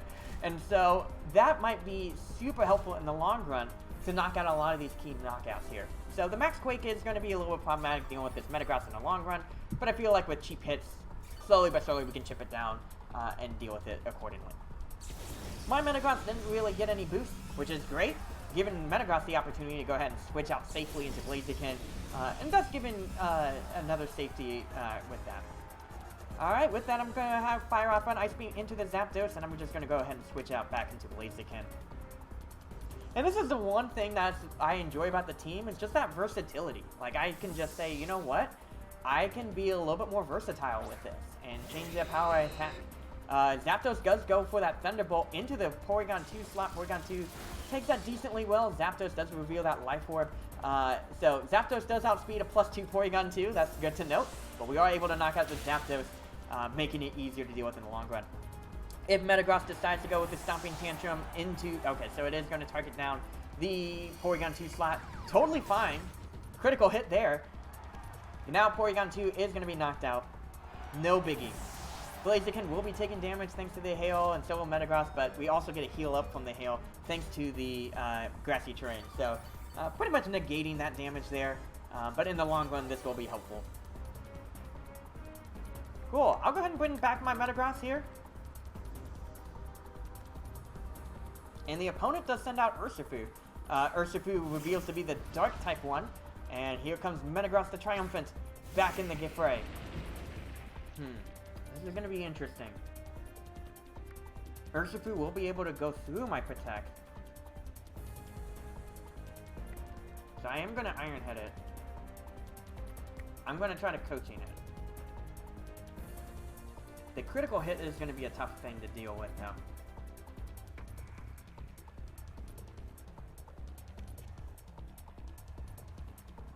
Urshifu actually protects, so that's good to see on my end. I get the Coaching off. So rooting for you, Metagross. I believe in you, buddy. The Iron Head misses. And we are going to see the Stomping Tantrum. Is it going to fire off into my Metagross? It actually goes into Blaziken, which is totally fine. Blaziken is going to be knocked out, and that means I can double target this Urshifu slot. Hail is over, and so will Grassy Terrain. This is going to be a little bit tough. Blaziken did boost up the speed of my, did boost up the attack and defense of my own Metagross, making it easier to deal with some of the attacks the opponent's going to send out in the long run. But the challenge here is, how do I deal with Urshifu? I do need to knock it out now. So we're going to fire off this Iron Head, and I do need to fire off this Close Combat. Well, do I need to fire off Close Combat? I feel like Heavy Slam should be enough. I think the combination of the two should be enough. I don't want to fire off Close Combat, because that could lower my defense, which isn't going to be great. We're going to see the Wicked Blow fire off into my Metagross. Will my Metagross survive? It does with 7 HP. And that is what I'm looking for, ladies and gentlemen. We get that survival, thank goodness. Here we go. Metagross upping its attack and that special attack. We are going to fire off this Iron Head. If it's Focus Sash, yeah, I figured as much. That was the problem there. But we are going to double target here. We are going to get the Stomping Tantrum. It is going to go into the my Metagross. Metagross is finally knocked out there. But with the Heavy Slam, and I'm glad that I went with Heavy Slam, I will be able to get this knockout into the Urshifu slot. Alright, this is where my trouble starts.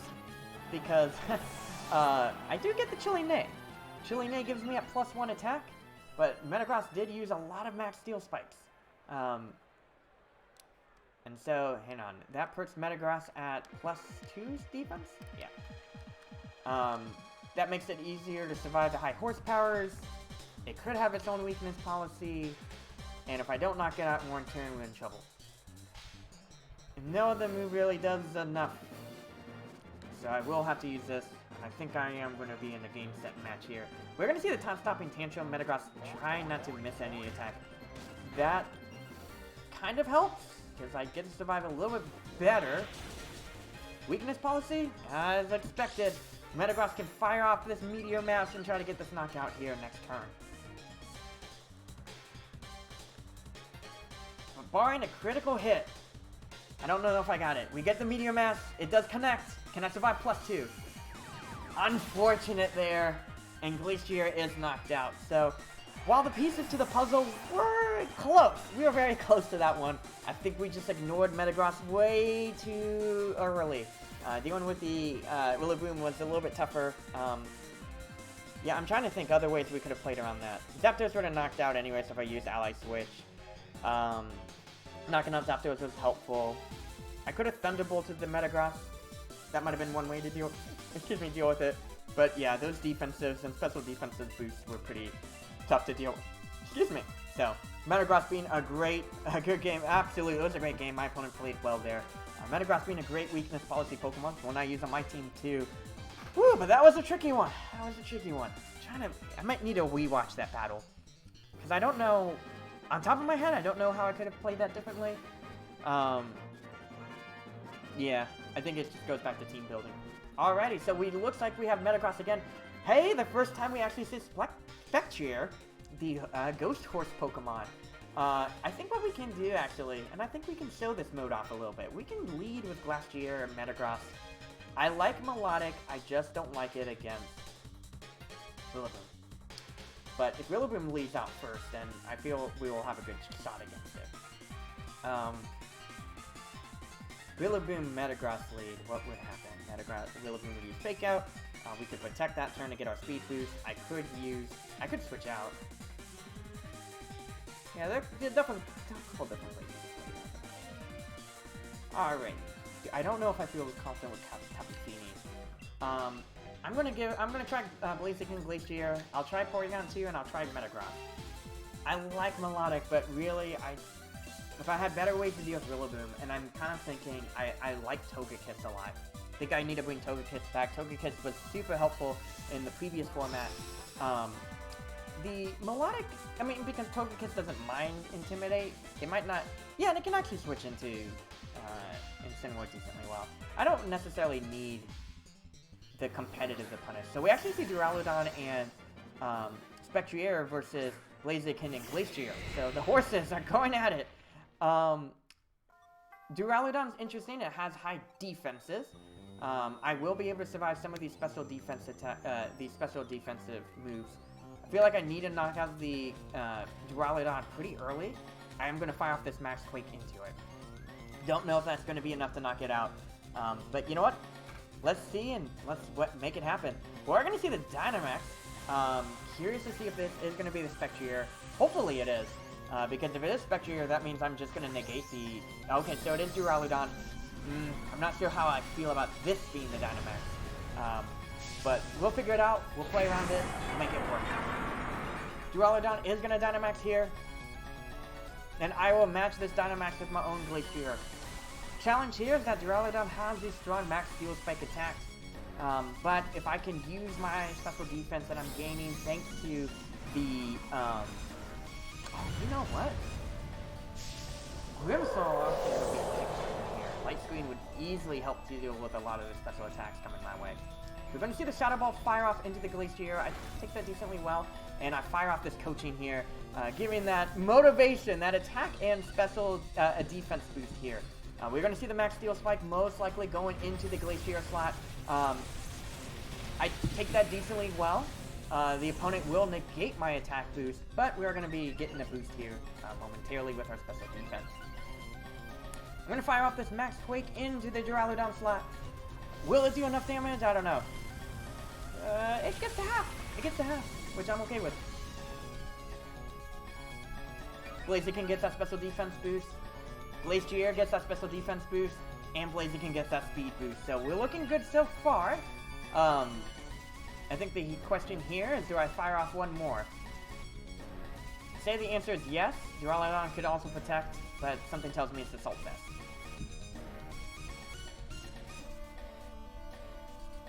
I actually get the coaching off first, giving another defense boost, but the main thing here is that attack boost, hopefully matching there. We're going to see another Shadow Ball go in. That Shadow Ball does not lower my special defense, thank goodness. We're going to see another Max Steel Spike. And I survived that handedly with 72 HP. So I will be able to knock out this,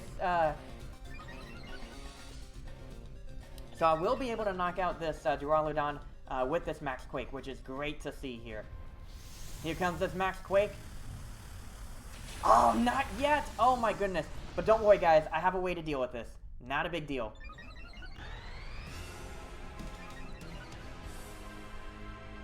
We can easily just Brick Break the Duraludon. So Blaziken is going to go on the offensive, finish that last hit, and then I'm just going to go ahead and fire off a Max Steel Spike into the Spectrier slot. Just trying to get, you know, I could fire off another Max Quake into the Spectrier slot. Probably Max Steel Spike. I'll get an extra defensive boost. Blaziken goes for that Brick Break, thank goodness, and that will be enough to knock out Duraludon. If we get the Shadow Ball, I don't know if Shadow Ball will be enough to knock out, but we'll see soon enough. We actually see the Shadow Ball into the Blaziken slot, which is perfect. Blaziken takes that like a champ thanks to all those special defensive boosts. Might lower that special defense by one stage, but not a big deal. And here we go with a Max Steel Spike. I think this is about +2 now. Spectrier does survive thanks to all those defensive boosts of its own. And now it's in red. Blaziken gets one more speed boost. This actually puts Blaziken at +3. Actually making a great Pokemon, a great opportunity for Metagross to come in. I could detect one more time just to milk that out. I don't know if I feel confident doing that. Ooh, here comes Rillaboom. Rillaboom does have Grassy. Well, +3 defense, right? It's Fake Out. That's what I want to be mindful of.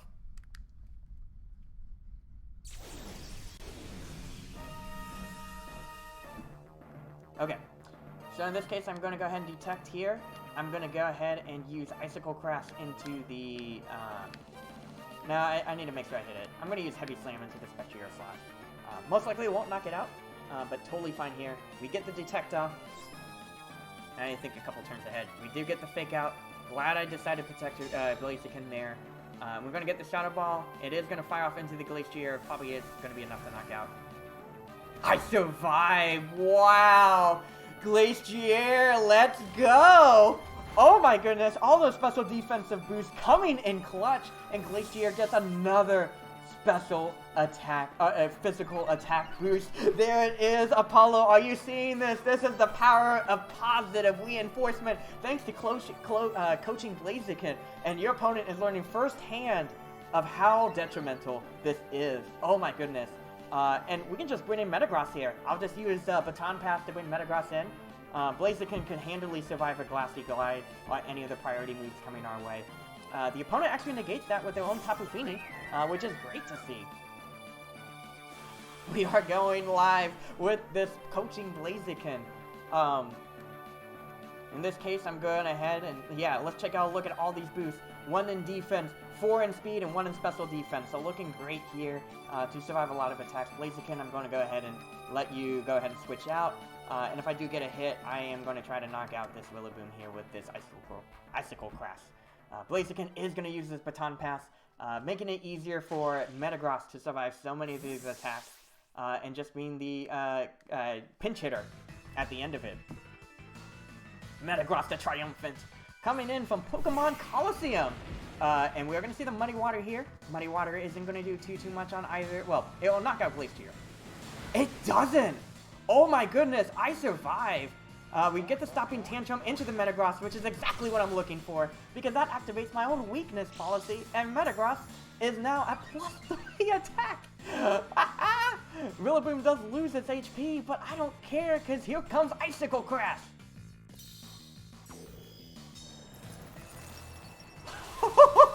This is great! And Rillaboom is knocked out. This is awesome!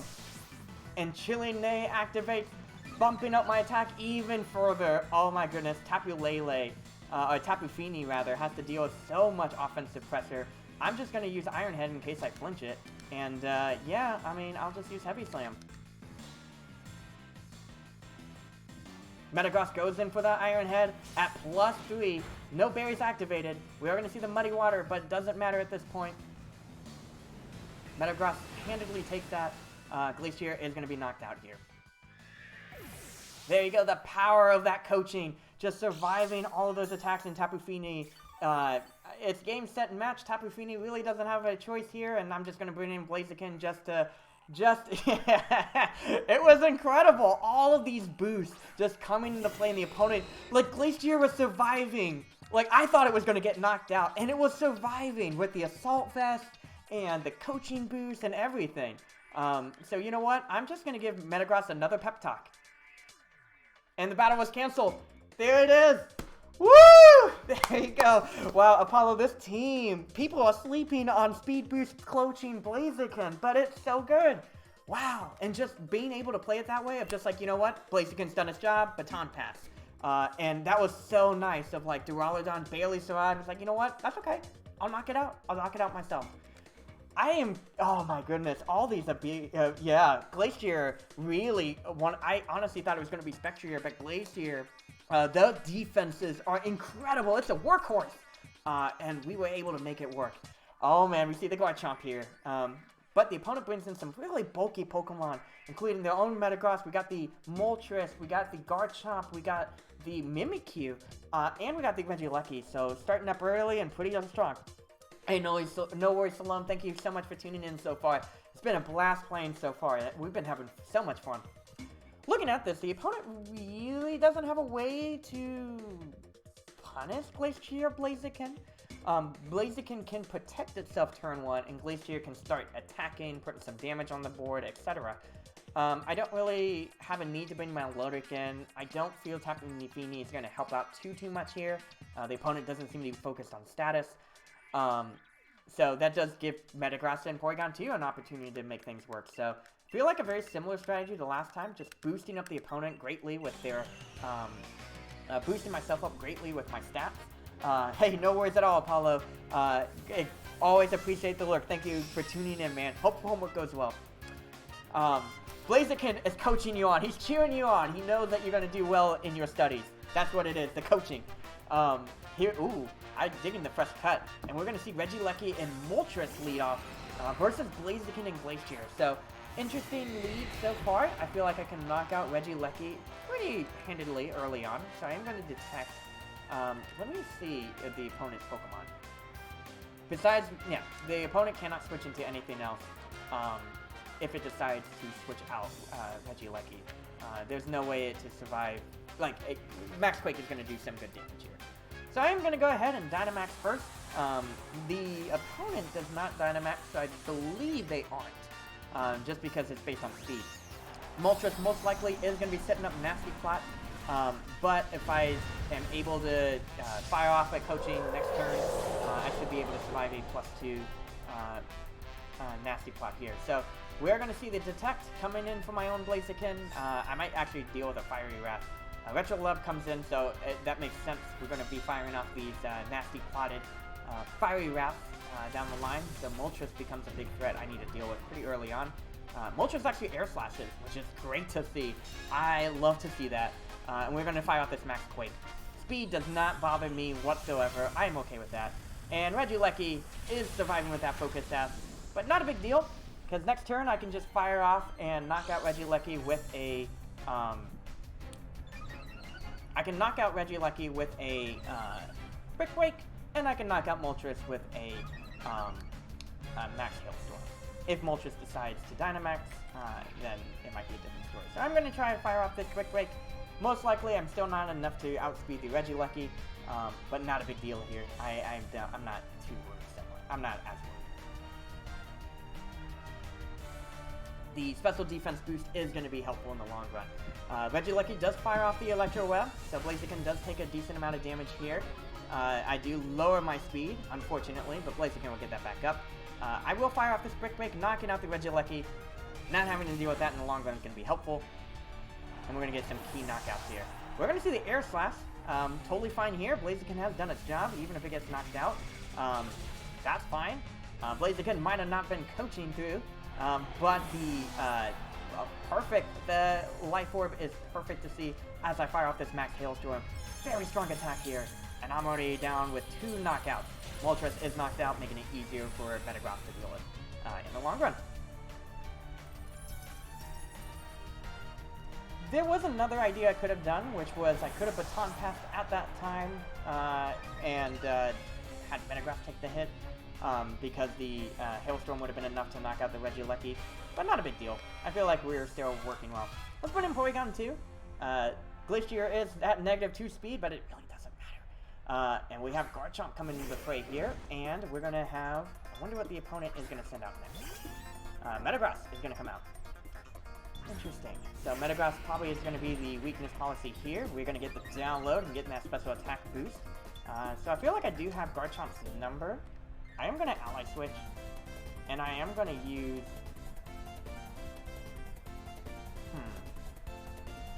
I feel like I can use Max Hailstorm on the Garchomp anyways. Yeah. Because I think the thing here is that I do need to get the knockout on Metagross eventually, but I don't think it's going to happen now. Yeah. Because they're going to try to ram into me with their weakness policy, and I don't want to activate it. I don't need to activate it.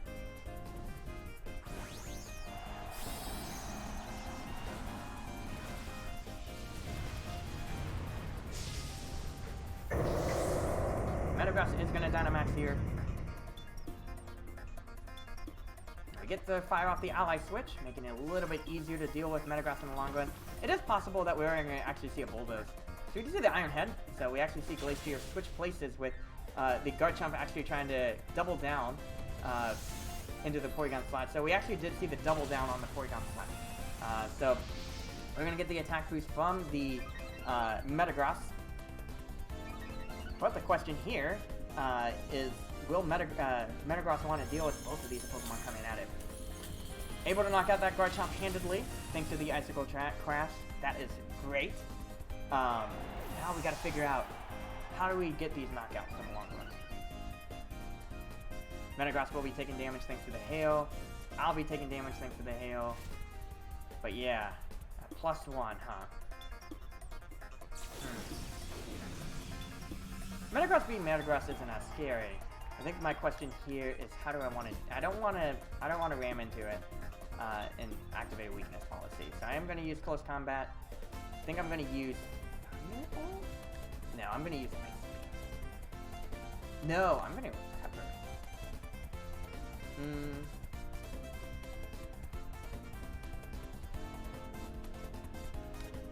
Yeah, I'm going to Recover. I feel like Metagross is going to try to target down the Porygon slot. We're going to see another Max Knuckle. Goes after Glacier, so that Recover wasn't the best play there, unfortunately. Metagross is at +2. That's not looking too great on my end. And I go for this Recover, which is kind of pointless. Expecting kind of the cheeky play of trying to target down that slot. But at +2, a +2 Metagross isn't going to be good.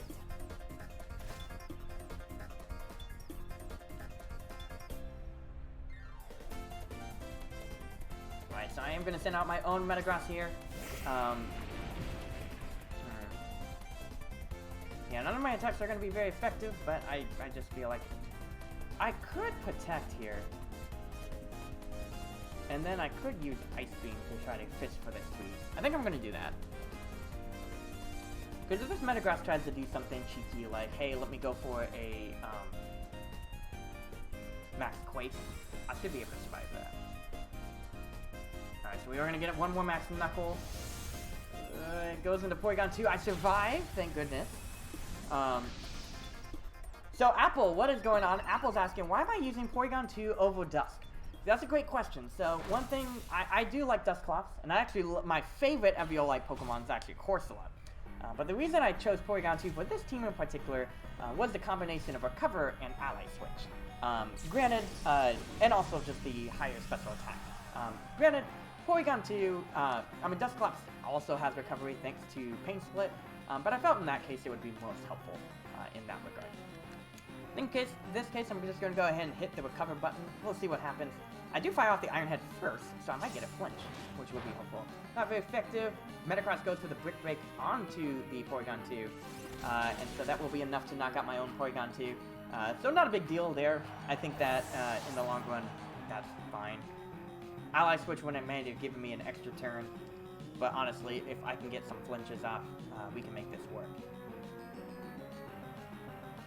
So it's Metagross v Metagross, and I actually outspeed, which is really nice to see. Not very effective again, but we get the flinch. Oh no, and the Brick Break coming out. Oh, okay. I guess the way that we're trading attacks, I might outspeed and win. I just need to get one flinch. Okay, so the opponent is going to try to wear me down here with these protects. So we're looking at kind of a stall war here. I'll fire off a protect of my own.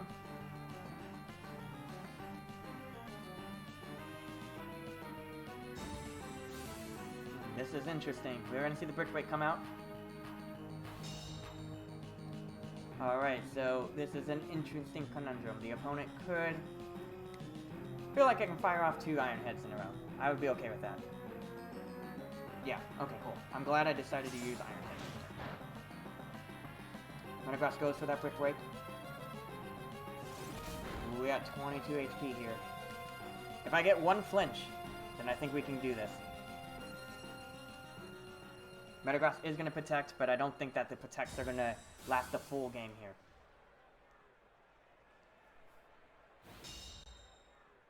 This is going to be a tricky one, but I think that we just got to keep on hitting this Iron Head button for at that point here and try to get this knockout. Okay, do we get a flinch? Ah, we don't get the flinch, and the opponent knocks us out. Unfortunate there. And just goes to show that dealing with Metagross is going to be very important in the long run of things.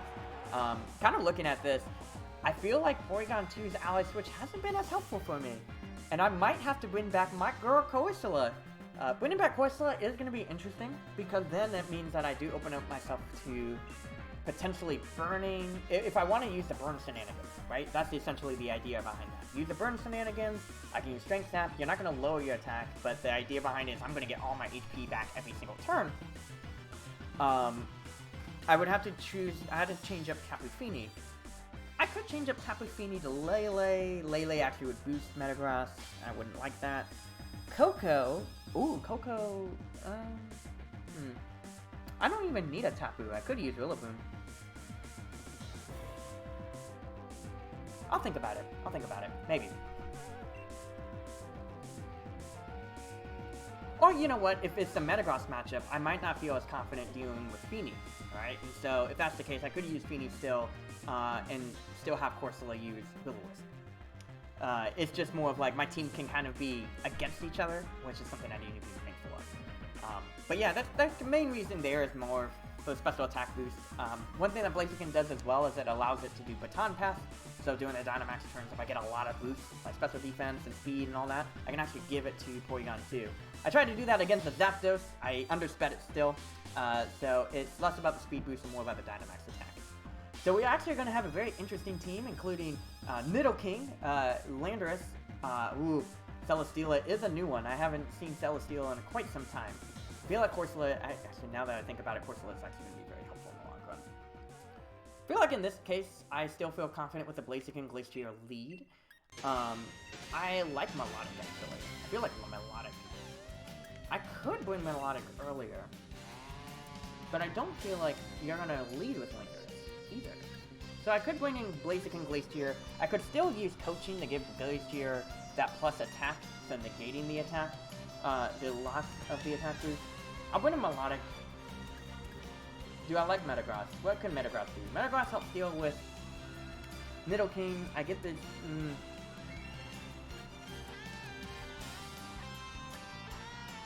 Yeah, if I wasn't winning Melodic, I would be okay with winning Metagross. But I feel like Melodic in this case helps. So, we'll go for that. I might regret this, but I feel like Melodic is going to do a lot better than Metagross will. So, we'll see. We'll see. The physical fighting attacks actually is something that's coming up more. We're seeing a lot more Max Knuckles, especially with the Metagrosses, so that is a great call out for Corsola. Is going to be a great Pokemon to deal with it. So I think I'm going to go lean in towards Corsola, kind of revisiting this team. I don't think switching around isn't as helpful as just that defensive buffer it has. And my Corsola is very defensive. And I can use things like Mirror Coat or Light Screen if I want to really protect myself. So we're going to have Landorus and Regieleki. start off versus Blaziken and Glacier. So the opponent did feel confident bringing in the Landorus. Landorus is going to intimidate me, so kind of an interesting situation. I will be attacking it with negative 1 special attack. But honestly, I feel like I can still make this work. I'm going to detect the first turn with Blaziken to prevent any Electro Web shenanigans. I'm going to go ahead and hit off this max kill. Actually, you know what? I'm going to hit off this high horsepower into the Regieleki slot. Does Corsola get Trick Room? Corsola doesn't actually get Trick Room. That is something I looked up. So, it unfortunately doesn't. But the thing here is that I really don't use Trick Room with this team. Oh, and that's also one reason why Dusclops or Porygon 2 is really helpful. Because if you don't use Trick Room, you can then kind of fool the opponent into expecting that, and making it harder for them to deal with in the long run. So we are going to go ahead and protect our Blaziken. The Regieleki does reflect, so interesting way to kind of deal with the physical attacks we're going to fire off. And we are going to see the U-turn into my Glacier. So not too bad of a beginning. I feel like what I can do next is actually bring in... okay, so we do see Celesteela come out. We're going to fire off this Max Quake. So really, this isn't to get the knockout, but rather to help get kind of the buffer thing. Alright, so we are going to get that special defense boost here, which is helpful. I think the main question here is how do I feel about Regieleki in the long run? Oh wait, I can break through this. I'll just use Brick Break on Celesteela, and I'll Max Quake again on Regieleki. Duh. Celesteela might use something like Max Airstream, but honestly, that's okay. Celesteela can't use Heavy Slam because I'm Dynamax, so I'll use that to my advantage. Yeah, this will work out. I think that this is going to be helpful, because I can Brick Break Celesteela, I break off Reflect, Regieleki might use Light Screen, and I can break 2 birds, 1 stone, and I'll get my attack boost with Chilling Neigh, and then next turn use Coaching. Okay, so we're going to see the Electro Web. Okay, I don't care. I will lose my speed here, but here's the Brick Break. Reflects over. We're going to see the Leech Seed, so that is going to be a little bit problematic in the long run. I do remember dealing with Celesteela like that in the good old Diamond in the Sun and Moon days. Leech Seed was a very popular strategy here. But honestly, if I bring it down to Celesteela versus the rest of the team, we can make this work and deal with the defensive profiles that Celesteela has. We do get the Chilling Neigh, helping us get our attack boost here. Celesteela is going to be recovering HP thanks to the leftovers and the Leech Seed, trying to play a very defensive passive game here. So I think the next thing I need to think about is who's coming out next. Is it going to be Landorus? Because most likely it's going to be Landorus.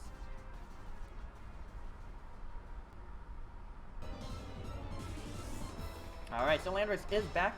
I'm going to try to lower my attack again, thanks to the Intimidate. But I can use Coaching next turn. I'll be actually faster than both of them, these Pokemon. And so that will be helpful here. So I'll use Coaching on the Glacier, and I'm just going to go ahead and fire off a Max Hailstorm into the Landorus slot.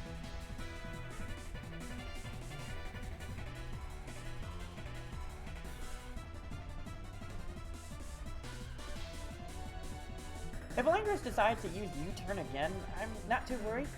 U-turn just means that Landorus comes back out, and that gives my own Melodic another opportunity to knock it out. The Hail will also help negate the leftovers recovery, so that will be helpful. So Landorus decides to stay in.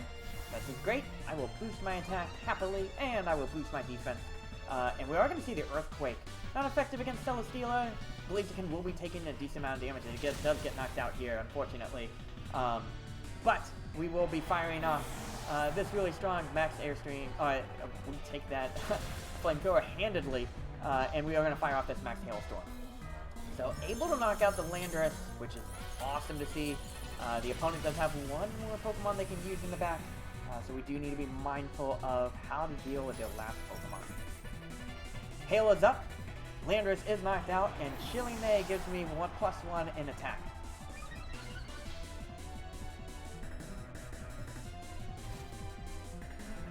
Celesteela will be taking damage thanks to the hail.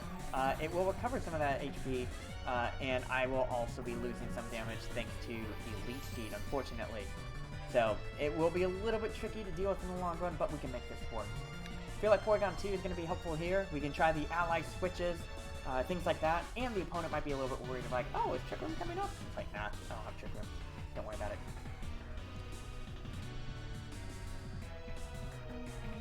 We were able to get 2 knockouts. Wish we got a couple more, but 2 knockouts will be helpful in the long run. Moltres is going to come out, and we're going to fire off this Porygon 2. So I feel like here, we're going to get a special attack boost. We get an attack boost, unfortunate. Glacier comes out at plus 1 special attack, or 1 attack, and Porygon 2 can also help deal with that. So they both hit at 90. I feel like I'm going to just fire off Ice Beam. I'm going to fire off Icicle Crash into the Moltres slot. And let's see if we can get this knockout going. Moltres is going to be the one to Dynamax here. Curious to see what this Moltres is going to try to play out against. Could it use Max Airstream? Possible. I would expect it to use something like Max Darkness to try to increase the power of its, Darkness attack, or Dark attack. We could also see, actually Max Phantasm. Interesting choice. That is going to lower the defense. But I'm curious why. It increases, it lowers my defense, but I don't care as much. We're going to see the Heavy Slam go into the Glacier slot. So I'll take that handedly. Fire off an Ice Beam. Critical hit with that. Not what I'm looking for. We do see the weakness policy pop in. That is going to be a little problematic. Can I get off this Icicle Crash? We get off the Icicle Crash, and that is enough to knock out Moltres. Oh my goodness, we're looking in a great spot here. Woo! That could have been a big threat. Glad we got that off the field. Chilling activates, and we're now at +2 special physical attack. Celesteela will be taking damage thanks to the hail, and so will Porygon 2. But Porygon 2 is looking pretty comfortable here. I was very lucky with the Ice Beam critical hit, but I also was very happy to see that my Icicle Crash did a lot of damage there. Glacier is holding on thanks to the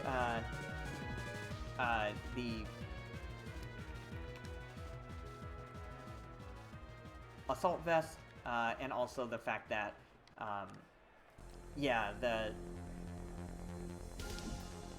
Heavy Slam doesn't really do too much because I'm already pretty big as is.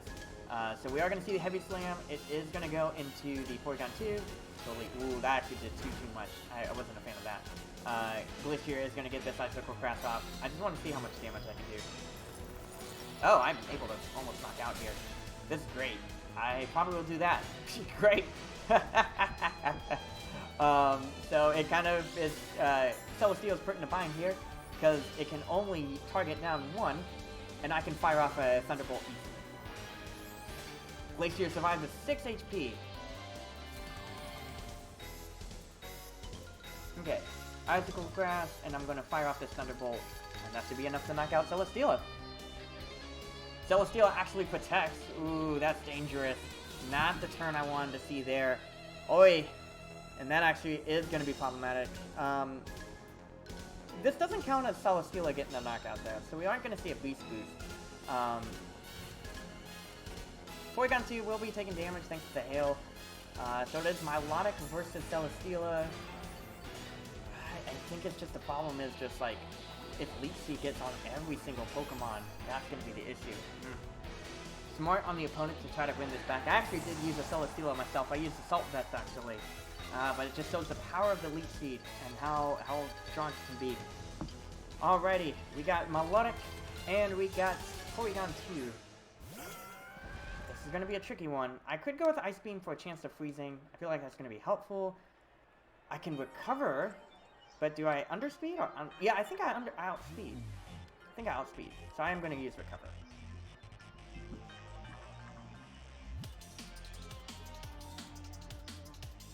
Celesteela can only use Recover to use Ice Beam on. So we are going to see the Leech Seed, as expected. Thank goodness. I'm going to set up Recover, and I'm okay with that. Because Celesteela might get a lot of recovery, but I also have physical recovery on my own. Like, I have, like, literal recovery of my own, which is great to see. Heal's over, so that means Celesteela is going to be healing up a lot of damage. But at least I can survive one more heavy flame.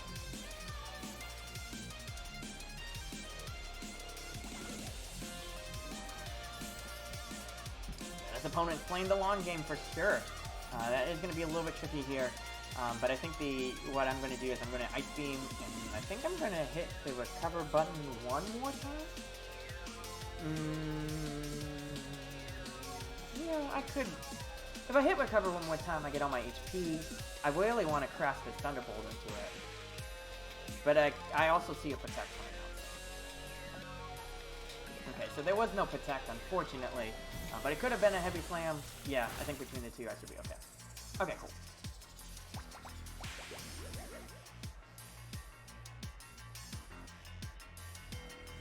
So the only way that Celesteela can do this is that it has to recover enough HP that it could survive 2 onslaughts from my Pokemon. I highly doubt it's going to be able to do so. Like, okay, sure, it gets the leftover, it's going to get 2 rounds of Leech Seed, but honestly, I'm not revealing all my cards yet. So the chances that Celesteela is going to be able to survive all of my attacks is actually going to be pretty low. And if it tries to PP stall us, it's not going to be as effective as it wants to be. Celesteela most likely is going to go for Protect this turn. Totally fine here. I'll use the target down. Yeah, so we are going to see the Protect here, as expected. I think I did drag this on a little bit too long. I could have gone for the kill earlier, but yeah, it was just, I don't know. I felt like Celesteela was going to be like, you know what, I can survive 2 melodic attacks, and that would have hurt the opponent in a tougher spot. Or it hurt me in a tougher spot. Right now, they think that they're going to win this. We're at green. Ugh, that is not great. Yeah, I should have gone for this one. Alright, let's go for this Ice Beam. Let's go for the Thunderbolt.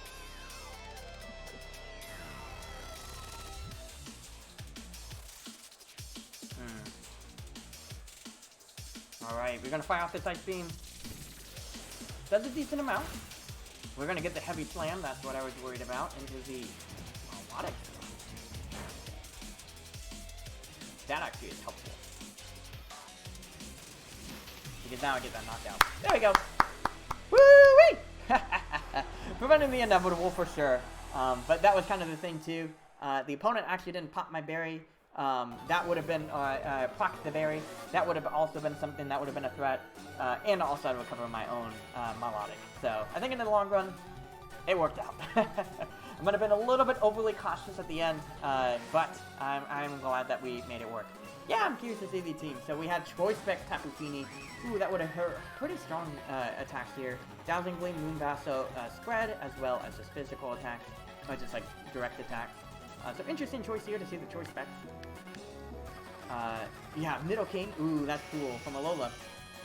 Poison Point. Our good friend forgot to change it to, Sheer Force. So, sorry about that, buddy. Ooh, that's not good. You gotta change that, buddy. 90 also, Sludge Wave isn't great if you don't pair it with a good Pokemon. I already use Sludge Bomb personally. I don't like squid damage. It's not as helpful. But yeah, you gotta change that, buddy. We have the Moltres, no Dynamax Candy, Timid, used Shadow Ball, so I think it was attempting to lower my defenses to make Celesteela deal with Glastrier earlier better, but the opponent didn't realize that Glastrier is very heavy to begin with, so Heavy Flame doesn't really do too much. The Celesteela coming from Lola, special defense boost, so very defensive there, but luckily we had 2 attacks to deal with it well. Leech Seed, Heavy Slam, Flamethrower, Protect. I do like that. I think that's great. If you load special attack, though, that seems pointless.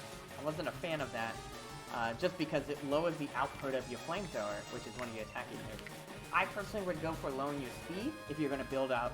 Yeah, you got to get that hidden ability patch on that Nidoking, exactly. But yeah, with the Celesteela, I wasn't a big fan, just because if your idea was to kind of have better special attack, I think low in speed, you're not using your speed, right? You don't care if you're outspeeding anything. You just need to fire off Leech Seed, right? So, you don't need your speed. That's what you should lower. That's a better one. Yeah, I think the opponent, the actual original nature was great. Quiet is actually a great one. I think even just special, I think it's careful. Special defense increase, speed decreases would have been a better choice. Yeah, Celesteela does not, it always is going to move last. It's super slow anyways. You don't need it. Landorus does Assault Vest from the Hoenn region. Interesting. What did... Oh, cool, it has the ribbons from the Hoenn region as well. I'm trying to think. Oh, I knocked it out handedly because I used Icicle. I used Max Hailstorm. Okay. And then Regieleki with the Light Clay, but that was a huge part of what the end game was. Yeah, and I think that would have been harder to deal with. Regieleki was supposed to set up Light Reflect and Light Screen, making it harder for you to break through Celesteela, therefore making the end game a lot harder for me to deal with. I like this play. I think the problem was, and actually, in building this team, I knew Reflect, Light Screen, and Resonance was going to be a big deal. So that's why Blaziken knew Brick Break.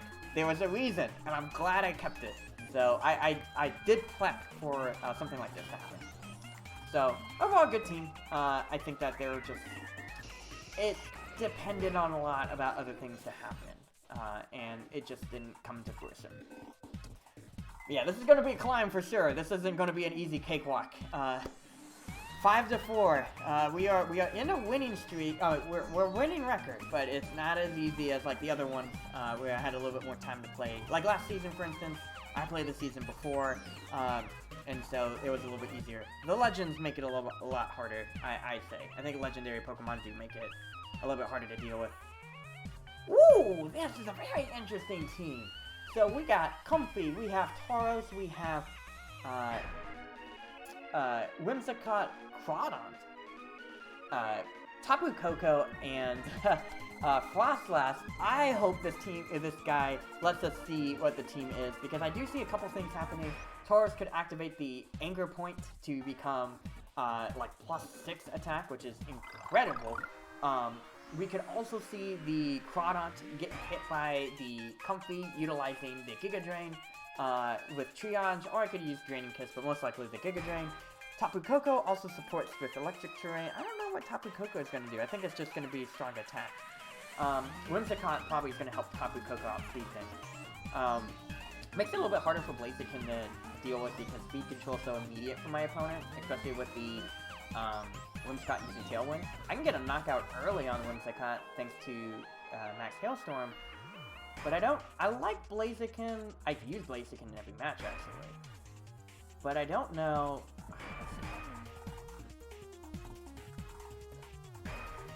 Yeah, I don't know. I feel like Glacier is going to be helpful for sure. Kind of like Porygon 2 early. Maybe Blaziken Metagross at the end. I think I chose Metagross. I hope I did. Oh man, I thought about this one way too much. The opponent has some interesting tech. The Crawdont and adaptability is going to hurt. So hopefully if I can survive... Yeah, and actually Metagross doesn't have a super effective attack against it. I think I over-indexed on Landorus. Alright, so we're actually going to see Frostlass and Tauros versus Blaziken and Glacier. So, okay, cool lead. I do know what Tauros is going to do. Frostlass is actually going to use Frost Breath on the Tauros to be able to get that +6 attack. Tauros is then going to try to ram into one of my Pokemon. Question is, can I survive a +6 attack immediately? I think if I use Blaziken's Detect, and then if I use Glacier to use, like, Max Knuckle, I could be able to survive and try to hit it back. But I don't think I can't prevent this from happening to turn 1, is the problem. Okay. So I do, yeah, I know this technique. It's going to use Frost Breath to activate Taurus's Anger Point. Taurus is going to then hit at +6, and then it's going to knock out Glacier. One way I could have played around this was if I use Ally Switch Porygon 2, I would have to deal with the Max Knuckle coming to the Glacier slot, like coming into that slot, but that would have been one way to play it. But yeah, honestly, I feel like I am going to lose this. I'm really trying to play this out, but my lead just was terrible. And I like this strategy. I think it's a cool way to kind of play this. You can do Anger Point kind of activation, or you can do the weakness policy. But once we break down the big hitters, it makes it easier in the long run. If Blaziken, if he goes after Blaziken, I think we're going to meet him on a better spot. We see the Frost Breath activate. It does activate the Anger Point. Another way you can play this is if you bring in Glaring Wheezing, Anger Point can't come in. We actually see the Max Quake. It is going to go in that Blaziken slot, so great protect there. I do bring down, not even to my focus stats, so that's awesome to see. Cool. I am glad I did that. That gives Frostlass a special defense boost. Tauros gets a special defense boost, but not a big deal here. We're going to find out this nice level. Okay, not enough to knock out Tauros. But here's the thing. Do we double up in the Tauros slot with... I am very glad that Tauros decided to try to get Blaziken. That actually helps out a lot. Okay. I feel like in this case, I'm going to Coaching. And then I'm going to go for one more Max Knuckle.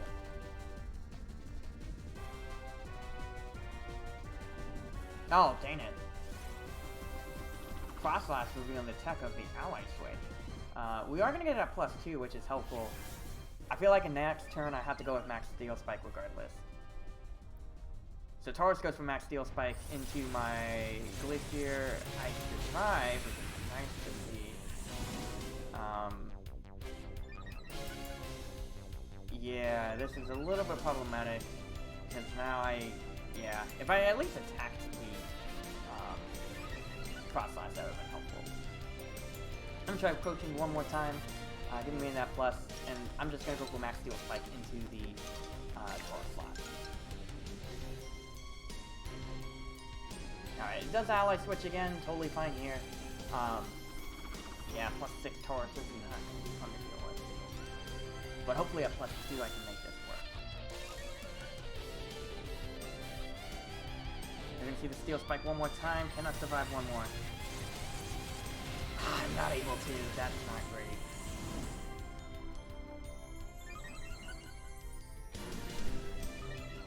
That was a great tech on the ally switch, yeah.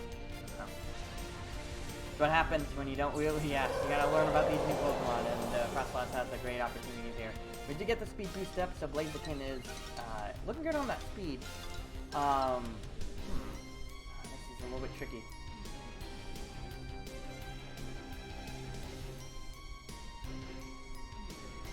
Yeah, +6 Tauros.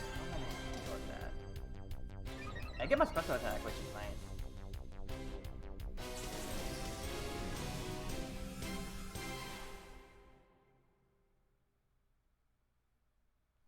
Okay, a couple things here. Blaziken is at +... Oh, he doesn't have any special defense boost. Okay, in that case, I'm going to target the Frostlass, and then I'm going to double target, and I'm going to try to hit this Tauros with it. Frostlass uses Ally Switch. Perfect! Perfect. Here we go. Hopefully Blaziken can break through with this Brick Break here. Alright! Woo! Woo! We're still in this, folks. We're still in this. And we're going to fire off this Ice Beam. It's not going to do too much here, but oh my goodness.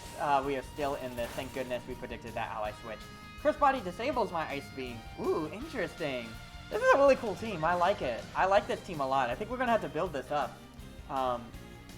Yeah, I think that's the thing, too. The opponent was over-reliant on Ally Switch here. Ooh, Tapu Koko is not fun. I don't like Steam Tapu Koko because that makes it harder for my Lodix to do what she wants to do. Losing Glacier so early on wasn't great, but I feel here what I can do is I'm going to go ahead and detect, and I'm just going to fire off this Thunderbolt into the Frostlass slot.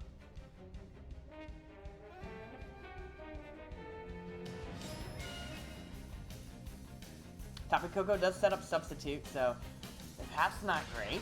And we're going to see the Frost Breath go into my own Blaziken, but I'm lucky I protected myself. And I'm going to fire off this Thunderbolt here. So, not looking great. Frostlass disabling the Ice Beam does make it harder for me to break through Tapu Koko. But I am going to use Baton Pass now. Taking out Blaziken, and then I think I'm going to go ahead and use Thunderbolt again on the Frostlass. Hopefully I can knock it out and just deal with it later. If Tapu Koko does not anticipate me doing this, then I can actually switch out Porygon 2 for Blaziken to take a hit and deal with it in the long run. So, luckily now that Melodic actually outspeeds everything, we can use that to our advantage. But this is going to be a little bit scary. Whoa, Calm Mind, Tapu Koko. You hate to see it. This is going to be hard. I don't know what I'm going to do here. That's great. We are going to see the Frost Breath. It is going to go into the Melodic slot. That's totally fine. Handedly. It can't freeze because the critical hit is the secondary effect. And I'm going to fire off this Thunderbolt into the Frost Blast slot. Phew! Knocking out Frost Blast is going to be helpful. And we just got to get all the pieces down. We got to figure it out. But oh my goodness, this Tapu Koko is not fun. Comfey comes out. That's great. I said sarcastically. Oh, and I don't even get to have Protect. I have to kind of live out my life out here. Great. I can try Muddy Water. I'm gonna ally switch here. Problem here is that Tapu Koko can easily just go for a Rising Voltage. And that's probably what's gonna do with that Calm Mind. Oh my goodness, that's crazy good. Oh, and Comfey avoids it. That's lovely, because of course Comfey avoids it. Tapu Koko is just coming up with incredible strength here. Sub-fading is great. We're gonna see the Thunderbolt. It's gonna go into the Porygon 2 slot, thank goodness. Koko loses some HP thanks to the Life Orb, and we actually see this Calm Mind in the... Stop, please! No more Calm Minds! I don't want Calm Minds anymore! Okay, Porygon 2 is no longer disabled, that's great to see. Most likely opponent, though, yeah, Blaziken isn't going to be doing too much in the long run. I do want to get off this Muddy Water. Maybe I can try to do some damage. Come on, fingers crossed. But this also kind of predicts of, like, maybe the opponent thinks I'm going to spam Ally Switch. Comfey goes with Floral Healing. Gonna give Tapu Koko its HP back. You hate to see it, as Tapu Koko becomes the sweeper now. Wow, this was really cool to see. This was a really well-built team. It feels like there are a lot of gimmicks, so to speak, but actually not. Okay, we do lower the accuracy, and we do get the Thunderbolt. Is it going to go into the Blaziken slot? It does. Oh, that's great to see. I'm okay with that. Tapu Koko loses HP thanks to the Life Orb, and it's now Porygon 2 and Melodic versus the world. Okay, I think I got an idea. It's a very cheeky play, but I feel like we have to do it this way.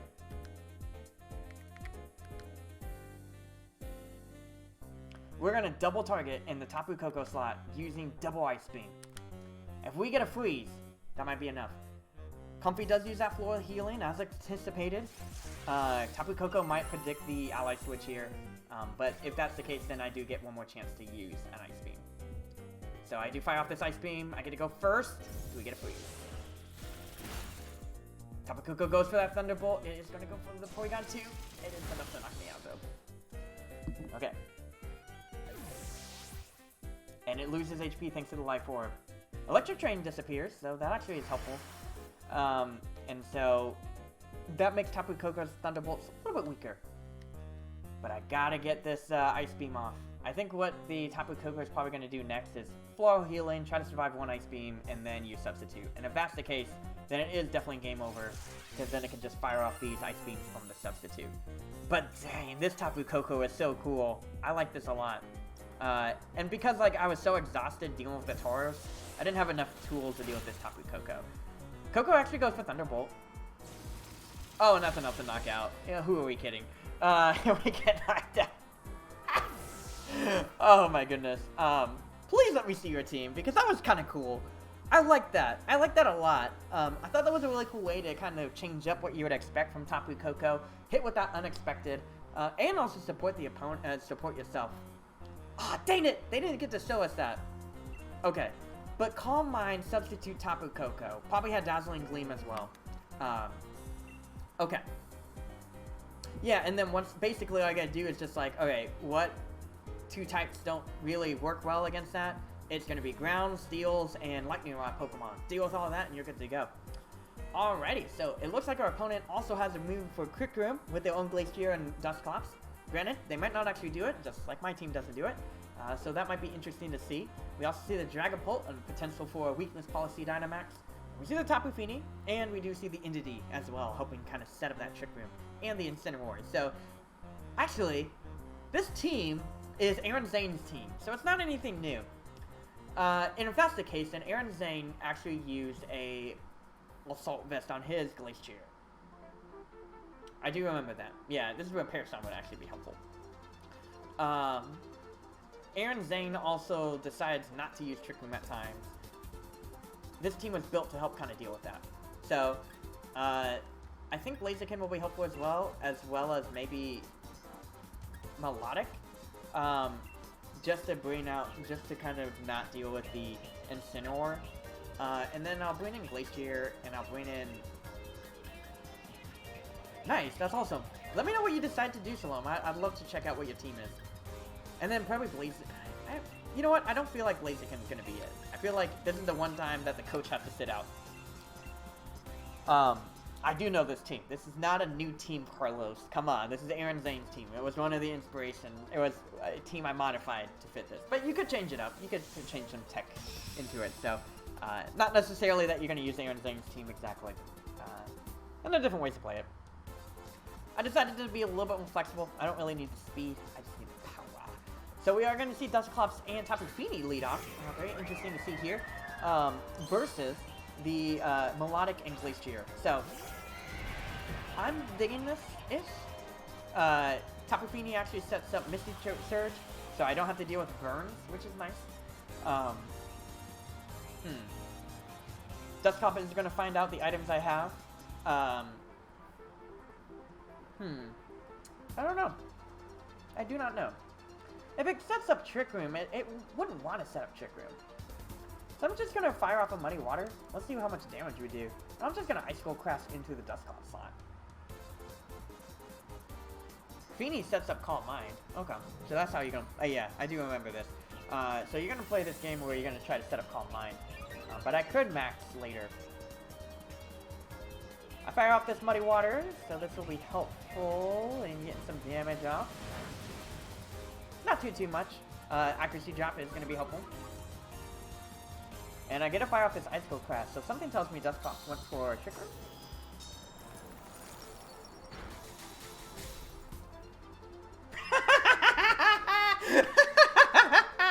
Oh, come on, man! Come on! You bought your own Tapu Fini in the game! Come on, you know better than that. Come on, what's the matter with you? What is the matter with you? Come on, come on. In that case, I'm going to go ahead and fire off another Muddy Water, and I'm going to actually Heavy Slam into the Tapu Fini slot.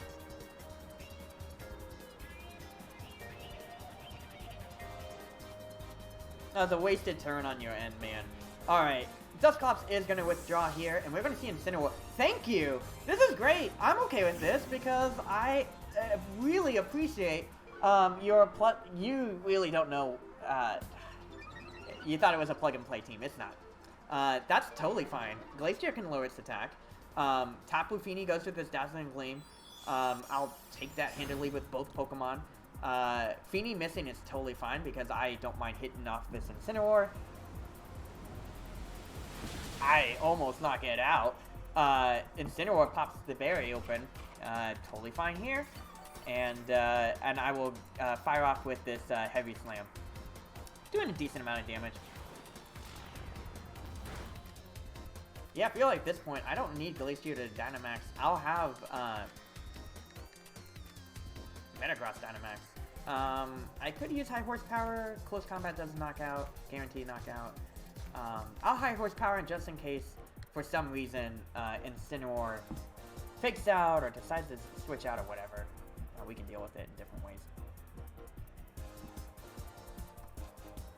Alrighty. Come on, Carlos. You need to know the game. Incineroar does go for the fake out onto the Melodic slot. So I am glad I decided to double target. Melodic avoids the attack thanks to the Muddy Water. And Glacier does take that handedly well. And I do get a fire off this High Horsepower. So I am glad I went for that as my move there. Knocking out the Incineroar is great. That means I get a +1 in my attack, and we're continuing our rampage. Thank you for the +2 special attack. That was really appreciated. It means a lot. And Melodic gets to, you know, comfortably sit around and keep on exerting a lot of pressure. Dusclops is coming out. It does reveal the items again, but I don't really care. And Melodic can definitely fire off a Muddy Water. And I feel like at this point I can go for a High Horse. I can go for a Heavy Slam into the Tapu Fini slot. Fini protects. That works too. Because if Dusclops decides to set up Trick Room, it doesn't really matter. What's going to happen is I actually underspeed Fini. Therefore, I will be able to do a lot in the Trick Room. Glacier fires off the Heavy Slam. It does miss Fini, but we do get to set up the Trick Room, which is an odd choice because that does just leave you open for an assault on your Tapu Fini. I feel like in this case I'm going to Muddy Water again. I kind of want to deal with your Dusclops now. So I'm going to High Horsepower you. Yeah. Cool. I'm glad I did this. Glacier is going to come out. So Trick Room is trying to be set up here, so his Glacier can try to knock things out. Dusclops does go for Brick Break into his own Glacier to activate the weakness policy early. So, interesting choice, but maybe not the best choice. I am going to fire off this High Horsepower into the Dusclops. So Dusclops is no longer a threat there. And we're going to get this Glacier, Chilling Neigh. Really just exerting a lot of pressure here. And we get to fire off this Muddy Water +2 special attack. Thank you, Incineroar. I really appreciated that. Glacier is almost knocked out there. Mr. Train is over, but because Tapu Fini comes back out, Mr. Train is reactivated, giving me an advantage on not having to deal with burns. But I already knocked out Dusclops anyways, so not a big deal there. Here comes Misty Cirrus coming back out again. Yeah, I mean... Thing here is that Glacier puts a target on its head, so I just need a target in that slot. I'm just going to close combat there. Yeah, I mean, you can Dynamax, but because you set up Trick Room, then I will underspeed. And you can knock out my Glacier, that's fine. Then I'm going to hit... Okay, so Glacier is actually going to use Protect here. Trying to use up a turn here. I think Tapu Fini is going to try to pick up a knockout. Close combat comes out. It does protect itself. And I get to fire off these free Muddy Waters. Oh my goodness, this opponent did not understand. It was just unfortunate that they misplayed the Misty Terrain. But, I mean, that's the problem. Tapu Fini does fire off this Dazzling Gleam. That Dazzling Gleam won't be enough to knock out. Yeah, we're looking great here.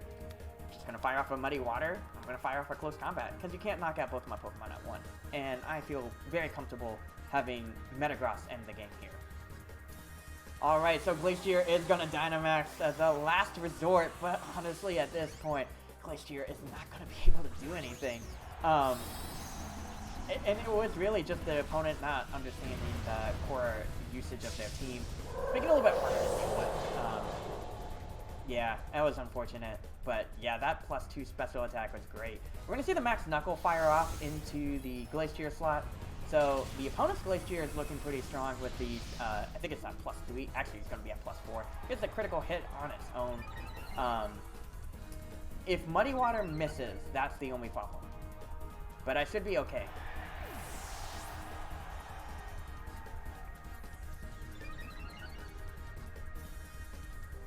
I get the Muddy Water off, and that should be enough to knock out Glacier. And there you go. Melodic putting in the absolute work there, getting that knockout, getting all these clutch knockouts, and the Muddy Water misses too. I'm telling you, that accuracy drop is so great. But yeah, Tapu Fini reveals its berry. I think it's a Mago Berry, it's a Wiki Berry, yeah. And we are going to see a firing a Dazzling Gleam, but I avoid that handedly. Melodic outspades Tapu Fini, so I'm just going to do this where I'll just hit Recover, and I'm just going to hit Thunderbolt. Porygon 2 is out, and if I get a special attack boost, that's great, but if not, no biggie. I get the attack boost, not a big deal at this point. I'm going to go ahead and hit Recover, and I'm going to go ahead and hit Thunderbolt. pretty much it's game, set, and match. And the battle was canceled. Great match overall. Oh, man. Unfortunate for the opponent. They just, yeah, they didn't really understand their synergy of their team. And by the time they were trying to play catch-up, it was too late. They just kept on giving me the boost. And I knew Incineroar was going to be a big deal. So it was nice to have, it was nice to have, whatchamacallit? I'm so sorry. It was nice to have Melodic be able to deal with it. And that was one of the reasons I had Melodic on this team, is to deal with Incineroar. We actually see the Brave Nature helping lower that attack speed stat to make its attack stat insane. I actually have Heavy Slam on mine. I could use Iron Head as well, but Heavy Slam is pretty good. Nightshade, Will-O-Wisp, Brick Break, yeah, it's all predicted on the Dusclops. You had the Figgy Berry, Parting Shot, Fake Out, Burning Jealousy. Yeah, this all makes sense. If you did have your own weakness policy, if you activated weakness policy, I would have gotten a burn, so that was one way you could have dealt with Metagross. Muddy Water, Dazzling Gleam, Calm Mind, Protect. This is very similar to Aaron Zane's team. Yeah. And Indeedee with Psychic Seed, that's Aaron Zane's Psychic Indeedee as well. Heal Pulse, yeah. Dragon Darts, yeah, this is also part of Zane's team too. It was the Dragon Dart team, Dragapult, because the idea is you set up Dragon Dance and you just keep on going to town with I-4. So another alternative super there. So yeah, this is Aaron Zane's team. I've watched the stream, buddy. You can't fool me. But yeah, they just didn't know the synergy, and that's the one tricky thing with playing with Tapu Fini. You gotta know that you can't burn your opponent, which is one way to deal with the attack boost there. And then deal with Intimidate. So again, whenever I built this team, I was very mindful of like, okay, what are ways that can stop me? And then that was building out the rest. So it really dealt with Blaziken, Glacier, but then afterwards in Metagross, and then kind of building the pieces from there. So really enjoying this team. It's been fun. It is a lot slower to start, but if you're playing cautious the first few turns, you can really make it work for yourself. It looks like it's 6:30 on my time. I might need to end soon. Oh man, but we're having so much fun here, guys. This is always the fun when playing Pokemon. Always have fun and like, but we want to keep on going. All right, ooh, very interesting. We have Salamence, we have Toxicroak, we have Togekiss, we have Galarian Articuno, and we have Metagross. So a lot of strong hitters here. I can definitely see Psychic Terrain coming up to support Metagross and Galarian Articuno. Probably if it were through a max move. Toxicroak helps deal with rain. Poison type helps deal with the Tapus. And also has Brick Break. But Brick Break doesn't hit the... I think it's because it can also fire off Dark Pulse. And that can activate weakness policy. I don't lower any special attack or physical attack. Togekiss, a big weakness against ice actually. Which makes it great for Porygon and Melodic to play. Yeah, I kind of like them a lot. And Glacier. Okay, here's how I see this. I think Blaziken and Glacier are going to be helpful. Melodic and Porygon too to kind of end the game from there. Blaziken sets up those coachings, really just that mentorship, and then if I get enough speed boosts on Melodic, helping speed out the rest of the team and deal with it. Wouldn't be surprised if Tornadus activates a Tailwind right off the bat, but really, I don't really care if Tornadus does that. If I get the knockout on Salamence, for instance, or I get the knockout on Toxicroak, that's all that matters in the long run. So we can make this work, and also too, like, Glacier underspeeds everything, so I already know that I'm going to underspeed. So we actually do see the Tornadus and Toxicroak lead. Awesome opportunity here. Tornadus probably is going to go ahead and set up something like Tailwind. Toxicroak might use Fake Out, so the Tailwind activates early. I'm just going to detect here to get that speed boost for turn 1. Here's the challenge, though. Usually just Max Quake in a slot wouldn't be a problem. But the issue here is that there are so many flying types the opponent can switch into. Max Quaking doesn't seem to be the optimal play. So I'm actually going to go ahead and use Max Hailstorm into the... I'll use it in the Tornado slot. I'll use it in the Toxicroak slot in case it switches out. I can use it, yeah, and if it's Focus Sash, then I get that knockout early. Okay, I'm okay with that. Tornadus could also go with its own max airstream. Oh, so the opponent opts for Dynamax. What would the opponent do? Probably max airstream into my Blaziken.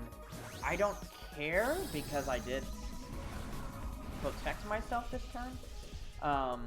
Just puts Tornadus at +1. Blaziken gets to be at +1. But I could fire off a coaching before the next max airstream. This will do a lot of damage to Toxicroak. I don't know if it knocks out, but it might. We'll see. Yeah, my opponent does have a very glaring ice weakness, which I'm hoping to exploit here. So we get the Detect up, meaning I don't have to deal with Fake Out. Tornadus goes for the max airstream into the Blaziken slot, so as predicted. So Blaziken will be able to survive that, thanks to the Protect there, which is awesome to see. We are going to see a Stone Edge. Interesting choice. It is super effective. Maybe trying to aim for that critical hit, but I get to fire off this max Hailstorm. Does a lot of damage. I think it's a knockout. Okay, I get the knockout early. That's awesome.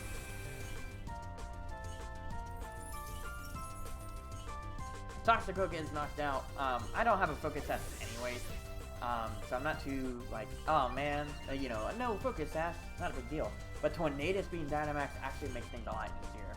That means it can't use... Tornadus have leftovers?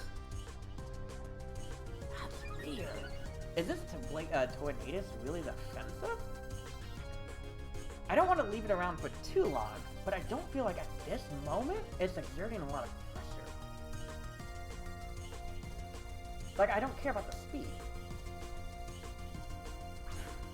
Yeah, I don't want to knock out this Articuno pretty early. So I am actually going to coach in here to give my Glacier that boost in its attack. And I'm just going to fire off against this Articuno. Alright, so we're going to see the Max Flare, which is actually very helpful. I should handle... Yeah, I handled that really well. Perfect. Thank you for going for that. Because now, Blaziken gets another turn to do its thing, and I get to fire off a Max Hailstorm, probably knocking out this Articuno. Even if Articuno knocks out Blaziken, not a big deal here. The next turn I can go ahead. So we're going to see the Freezing Glare, but, you know, Blaziken has done its job. It has done that coaching, giving myself the boost I need. I will have to deal with this knockout, unfortunately. The glares, oh no, our coach is unfortunately not able to handle that glare. But I do fire off this Max Hailstorm. That +1 in defense will make it easier to deal with Tornadus in the long run. Able to get that knockout on Articuno. Critical hit on top of that. And we reset up the Hail. Glacier coming in strong. And now we got +3 attack. I feel very confident being able to knock out this Tornadus in one turn.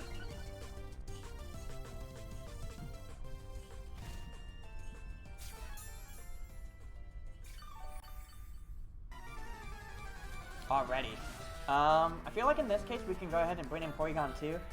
This will give us an opportunity to use Ally Switch. We do see the Metagross come out. So, yeah, I think what I want to do is Ally Switch. Hopefully I get a special attack boost with this. Down won't happen. And I get the special attack boost. Hey, I like that. I like seeing that.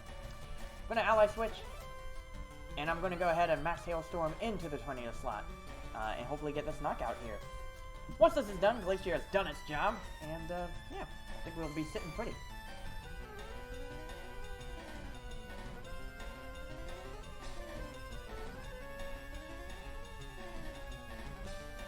Alright, this is going to be a little bit tricky, though, if the opponent predicts this. But, yeah, honestly, knocking out this Tornadus now is going to be so big.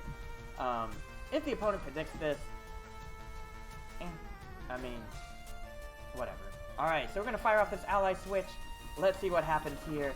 Glacier and Porygon 2 are going to be switching spots, and we're going to get the Max Airstream into the Porygon 2 slot. So, very glad I did that.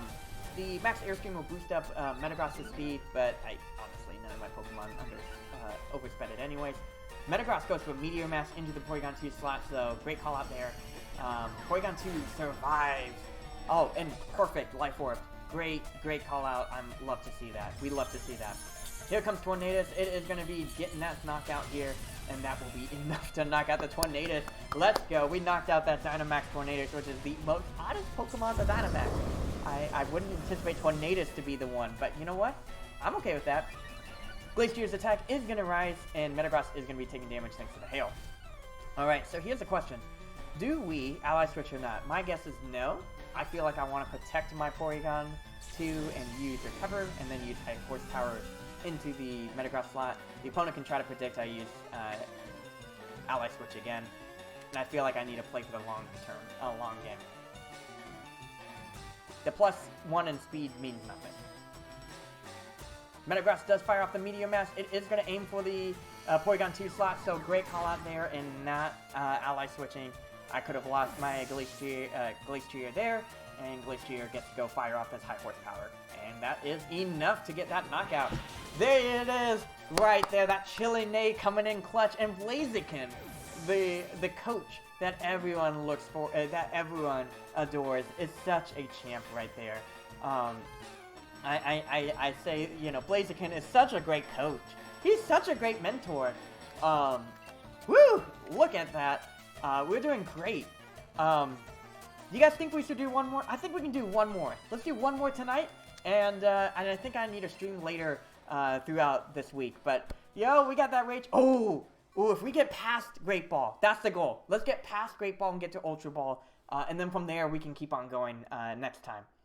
But oh my goodness, look at that go! I am so excited. This team has been really doing well. Shout out to Apollo for the suggestion on the coaching Blaziken. Apollo, your team is so much fun! I love playing it. It's so much fun. Alright, so the opponent has a lot of interesting tech, a lot of Trick Room shenanigans that we see here. I actually don't have his... Oh, actually I do. I did plan for this. I did plan for status to be the thing, and that's where I have Tapu Fini. Woo! Praise be, we figured it out. Yeah, no dude, it's so much fun. I love it. It's great. And really, you're right. People sleep on Speed Boost Blaziken. Not many people realize that Speed Boost makes it a threat of its own. Alright, so with that, we do need to be mindful of a couple of Pokemon, mainly Amoonguss. I think in this case, I like Tapu Fini. Here's the question, do I like Porygon 2? No, I don't like Porygon 2 as much. So I feel like I can do this of Blaziken, Glacier, Melodic, and Tapu Fini. Because what Blaziken can do is, depending on what the opponent uses, I could actually give the speed boost to Tapu Fini, helping Tapu Fini, which is an odd Pokemon you wouldn't expect to outspeed things, Trick Room could come up, in which case I'll just deal with it from there. We don't need Blaziken there, and we can make it work. Alright, so the opponent is going to be leading off Pheromosa and Incineroar, while I'm going to bring in Blaziken and Glacier. So, interesting things here.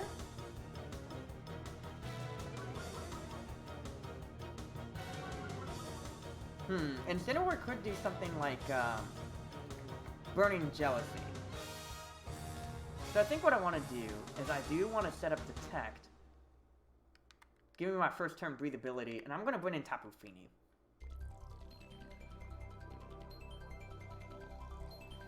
Yeah, exactly. That's the thing too, and that's the thing about like Trick Room is that Trick Room as a whole, I'm not really worried about because this team actually kind of fakes the idea of Trick Room with Porygon 2 and a couple of the slower hitters that you also employ. And so what happens here is that the opponent's like, oh man, Trick Room could happen. I need to be mindful and not deal with that. So Incineroar goes with that parting shot into the Tapu Fini slot. So good switch in to at least negate anything that I could see from there. But yeah, no, that's the thing too. I did think about Trick Room in building out this team and how to kind of like discourage my opponent from playing it or work in it. Like Glacier doesn't mind Trick Room. It's like, yeah, this is cool. So the opponent actually sends out their own Glacier. So this will be interesting. Blaziken does get that speed boost, getting that +1 in speed. I could... Okay, this is a very cheeky play. But a Baton past my own Blaziken and then immediately switch out into my own Glacier, thus giving Tapu Fini the speed boost here. Tapu Fini is going to retreat back to his Pokeball. I am going to bring in Glacier again. but I don't anticipate my opponent targeting them. The opponent is going to Dynamax their Pheromosa. This is a tricky one. What happened? Oh, they Dynamax their Glacier. Oh, they caught in the Beast Ball. Man, that talk about a flex there. Glacier Dynamax. Glacier is going to try to hit up as strong as possible. Ooh, that's an interesting attack right there with that speed swap. And we're going to see the Max Quake fire off into the Blaziken. I have the Focus Sash so I can survive this one attack. But not a bad deal. I think we're okay here. This still works out in our favor. They might get the special defense boost. But I get the baton pass off. Okay. Okay. This is still great. It still works out in our favor. This just means that we got a double target into this Glacier slot. Does that mean that I want to get the knockout onto my own... do I want to activate the weakness policy on that opposing Glacier? Probably not. I am going to fire off this Moonblast. I am going to fire off the Max... Ooh, that's a good question. If I fire off the Max Steel Spike, I'll be able to survive some hits better. But I also risk myself of activating a weakness policy here. If I fire off a Max Knuckle... Okay, let's see. What could the opponent switch out into? Steel Spike allows me to hit Dusclops. I could do that. I'll do that in the Pheromosa. Pheromosa probably doesn't want to stay in. I think the one thing I do need to be mindful of is not to activate my own opponent's weakness policy. I don't mind Glacier being super fast. I just have to be mindful of, yeah, what's the aftermath of Glacier being super fast. The opponent decides not to switch out, which could be a good or bad thing. My opponent goes for the Max Steel Spike into the Tapu Fini. I handled that decently well, which I'm glad to see.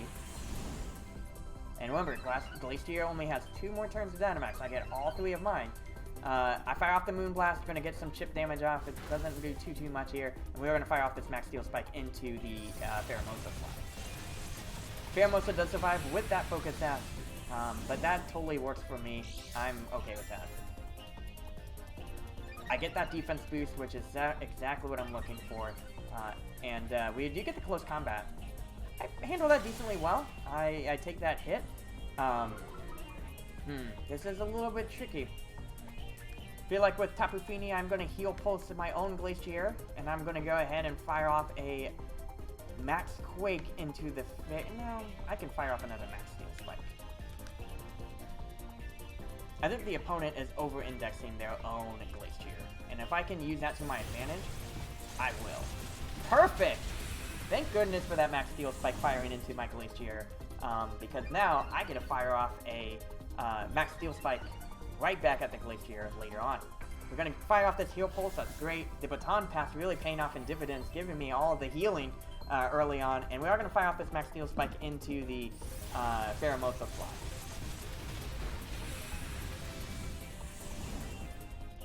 Defense is through the roof as I get all that buffer there. And I get my Chilling Neigh to boost up my attack by 1. So I'm at +2 defense, +1 attack. Most likely we're going to see Incineroar come into play. But honestly, I'm okay with that. Incineroar can't burn me. Right? As long as I think I have Misty Train still up. Incineroar comes up. You see the Intimidate drop into the Tapu Fini slot. And we're going to see it drop into the Glacier slot. Glacier is going to go ahead and Undynamax here. And now the question comes, do I knock out this, let's see. So, knocked out the Pheromosa. Tapu Fini is at +2 speed, correct? +1 speed. Its defense is up pretty high, so that's going to be helpful in the long run. I think I'm going to Muddy Water, and I'm going to Max Quake. And we're going to try to knock out this Incineroar. Glacier uses Protect. Yes! Yes, that's the turn I wanted. I'm happy to see that. We're going to see the Muddy Water come out, but that's okay, because we're trying to knock out this Incineroar.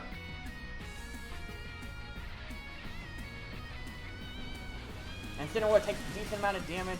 Super effective. We lower the accuracy there. Incineroar uses Burning Jealousy, but it doesn't matter because Burning Jealousy doesn't make a difference.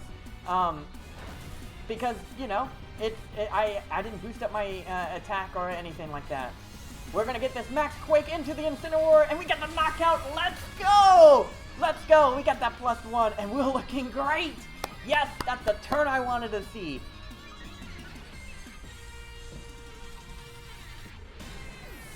And look at that! We didn't even need to use the coaching. Smart switches made that work.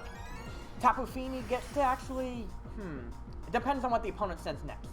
We can use that to our advantage to determine whether we want to protect Tapu Fini or not. We actually see the Amoonguss, so that's great to see.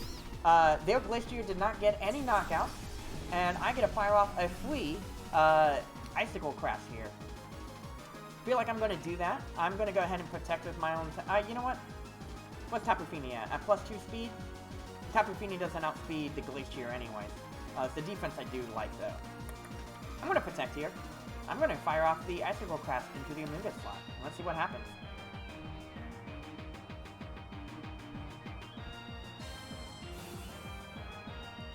Amoonguss goes for that Rage Powder, but that's exactly what I'm looking for. I don't care. And we're going to see the Smart Strike go into my own Glacier.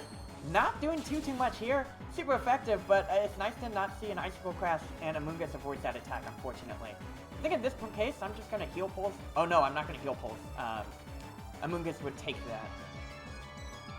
I'm going to go ahead and use Moonblast, and I'm just going to go ahead and use another Icicle Crash. As long as I get this knockout, we're going to look great. Glacier goes for that Smart Strike one more time. Handling that like a champ. Tapu Fini goes for the Moonblast onto the Glacier slot, mainly just to get some damage off. We do lower that as special attack. Doesn't do anything. Oh, come on! 2 misses. And who respawn? Respawn the Glacier. That's not great. Glacier is fast asleep. I think if I switched out Tapu Fini, that would have been helpful in the long run. I'm going to Heal Pulse, and I'm going to go ahead and try to Icicle Crash this, I guess.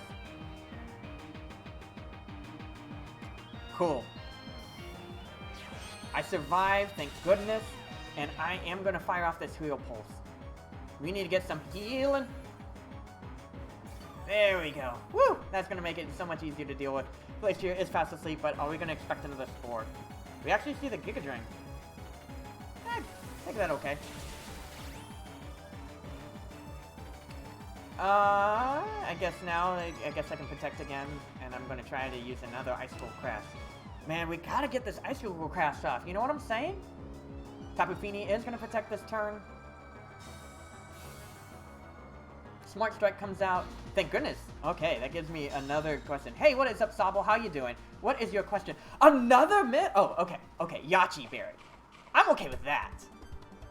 What is up, Sobble? What is your question? Okay, we do a lot of damage to that Amoonguss through the Yache Berry, which is great. Oh, we get the flinch. We get the flinch. Let's go. Cool. I don't want to use Heal Pulse because I could target the Amoonguss. I am going to try to hit this Glacier with the Moonblast, and I think I'm just going to Heavy Slam. That should be enough to knock out the Amoonguss. Glacier does go for the Smart Strike onto my own Tapu Fini. I take that like a champ, thanks to those defensive buffs. And thank you for the Mago Berry. Let's go. Or the Wiki Berry, rather. Healing all my HP back. Look at that. That Speed Boost Blaziken in action, using that Baton Pass, really threatening the Glacier. And that speed means nothing. We're going to use this Heavy Slam because I ain't dealing with no more accuracy drops. And that should be enough to knock out a Moonguss. And there we go. Chilling Neigh activates one more time, giving me a great attack boost. Yeah, the opponent is put in a tough bind here. I get to go ahead and use Heal Pulse on my Glacier. And I'm just going to use High Horsepower. I don't want to activate any weakness policies, and I don't need to. I just need to hit it. Yeah, through that Yache Berry, I did a lot of damage. Glacier is actually going to go for its own High Horsepower on my own Glacier. Interesting choice there, just because the opponent did see that I didn't have a weakness policy already. I'm at close to full health.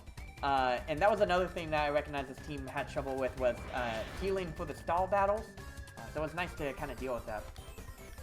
I'll go for Moonblast. and I think I'm going to go for one more high horsepower. And we're going to handily win this 4-0. We're going to see the Smart Strike come out. That Smart Strike is barely doing anything as we get to fire off this Moonblast. And really, it was just like denying Glacier the attacks it needed. Moonblast comes in with that critical hit. Tapu Fini, it's like, you know what? I'm going to take the boost. So, a great question. If Tapu Fini and Kaku Koko have a battle, will Tapu Koko win because of its typing? That is a great question. Are we talking about, if we're talking a very verbatim, like one-on-one, Tapu Koko will win even if Tapu Fini has its terrain advantage just because of that sheer nature, right? The only way that Tapu Fini could win is if Tapu Koko's attacks were bouncing off of it, Tapu Fini handled them well, set up Calm Mind, and then kind of swoop at the end. It is a harder battle for Tapu Koko, one-on-one versus Fini, but overall, Koko would win. If we looked at it from like this standpoint, Koko, if I knocked out Koko before Fini even hit the field, then Fini could clean up. But yeah, I like this idea of the team. I figured as much with weakness policy, and I'm glad I didn't run into it. The Smart Strike just was not doing that much damage. It was so weak, and that was so nice to have. Dragapult didn't have to deal with it as Dynamax. We had a Moongus, but really Moongus was really wrecked. Even the Yachi Berry wasn't enough for a Moongus to survive a lot of the attacks. We have Dusclops here, but Dusclops really didn't help too much. The Incineroar was actually very helpful. I think recognizing like, hey, you know what, lowering that attack wasn't great, and I can kind of deal with it in the long run. And I figured as much with the Burning Jealousy, and I could have protected myself with one of the Spores on the Moongus by switching out Tapu Fini, but really all of those defensive boosts I got with the Max Steel Spikes was so valuable, and I didn't want to get rid of that. Hey, look at this! Pheromosa actually had the coaching, and then it kind of did an interesting, it's an interesting take on my team. Because Pheromosa would coach, and then you would use Speed Swap to be like, oh, here you go, give it to Glacier, and then switch out. Pheromosa held the Focus Sash, very similar to my own Blaziken, but I'm not sure if I agreed with this, necessarily. I like the idea behind it, but I think it's a little bit less versatile. I think my Blaziken plays a little bit safer, it makes it easier. Where Pheromosa actually became a liability, because they didn't switch out, it was harder for the opponent to deal with me overall. And I was getting defense boosts like up the Razoo, which was incredible. It was great. Even if the, yeah, so at the point whenever Incineroar used Burning Jealousy, I didn't boost my defense or anything before. So Burning Jealousy went at 4. So it was great. I'm not dealing with it. So great call out overall. I like the idea behind the team, but it really did leave Pheromosa as the liability. And then eventually I was able to clean up with Amoonguss and Tapu Fini because the opponent didn't get any Chilling Nays or really boosted itself. I think I'm going to quit for now. I'm curious to see if that was enough to get me to Ultra Ball. And if so, then I think I'm going to end for the evening. Just so I can get ready for work tomorrow. But yeah, dude, these battles were so much fun. Man, we did a great job. This is awesome. Hey, we got to Ultra Ball. Let's go. 20 BP. Oh my goodness. And Blaziken, the mentor, coming in clutch and really making things work. So huge shout out to Apollo for suggesting this team. If you guys want to try it out yourselves, yeah, I'll give you guys you know what, I'll register it online. Y'all can check it out. Feel free to give it a try. And I'll take a snip of the code as well after the stream, so y'all can check it out too. But yeah, it's been fun. Speed Boost Blaziken, a lot of people sleep on it in doubles, but it's a great support Pokemon. I think overall, I think Ninjask is way too frail for the same job, and it's the coaching speed boost, because essentially it's like, I boost my friend, I get myself boosted. I boost my friend, I get myself boosted. And it kind of, by the time the opponent realizes that, it's way too late. And even outside of Trick Room, it's hard to deal with. Sabo asks, does Zygarde regain health because of all the cells coming to it? So yeah, if you have a Zygarde that has Power Construct, it actually will heal itself up and become the complete form. And it gets actually, I think, about a third of its HP back, making it really tough to take down. It's a really strong Pokemon for sure. But yeah, it's definitely a tough one dealing with Zygarde in that case. If you have the normal Zygarde, the one with it was the Zygarde with, what was it? It was the Zygarde with, Aura Break. It won't do that. But it's the one with Power Construct that it becomes in the complete form. But yeah, I'm trying to think. Oh yeah, I was gonna register my team online. So y'all can check it out. Yeah, I'm gonna make my team public. Yeah, y'all can check it out. Manage team to share. Okay, oh, you can share up to 5. I've never shared a team before. Yeah, if you guys want to, yeah, let me know in the comments. Apollo, I'm definitely gonna do this for you, but yeah, as I build out these teams, y'all can use them. This was really fun. Yeah, let's check them out. So it uses, again, Speed Boost Blaziken, Brick Break is to help break screens. Blaziken just sets up at the beginning, and then once it's done with its job, you can use Blaziken as fodder. Also, Glacier during the Dynamax turns gets a lot of boosts, so Blaziken can give those boosts to another Pokemon like Metagross or Tapu Fini. Melodic is really great, and so is Porygon too. I don't know if I'm going to keep Metagross exactly the same. I gotta play with it a little bit longer, but I do like it. Melodic also acts as another activator of weakness policy. We didn't see it in this stream, but Melodic can use Bulldoze to help activate Metagross's weakness policy. If you weren't a fan of that, you can also use Protect, totally up to you. But yeah, this was a fun team to make. So I am going to go ahead and make this public. Y'all feel free to check it out. Let me see if I can actually, I'm going to hide my video real quick so I can get a screenshot for y'all. Alright, so let me turn off studio mode for now, and I'm going to go ahead and hide my webcam. Y'all can hear me still. There we go. We're going to get that, okay, so what do you want to do with this team? Manage team to share. There we go. That is the code right there. You guys see it on the full screen there. If you guys want to, feel free to take a snip. I also will, this is basically a screenshot I'm going to use afterwards, and I'll put this on my Twitter as well, so if you guys want to check this out, you guys are more than welcome to try out this team. I'm having a blast with this, and I'm going to actually throw more teams that I use on this channel. I'll also throw the SQ team up. Yeah, might as well. So, here, I'm going to throw my SQ team. I actually changed it up a little bit. I changed out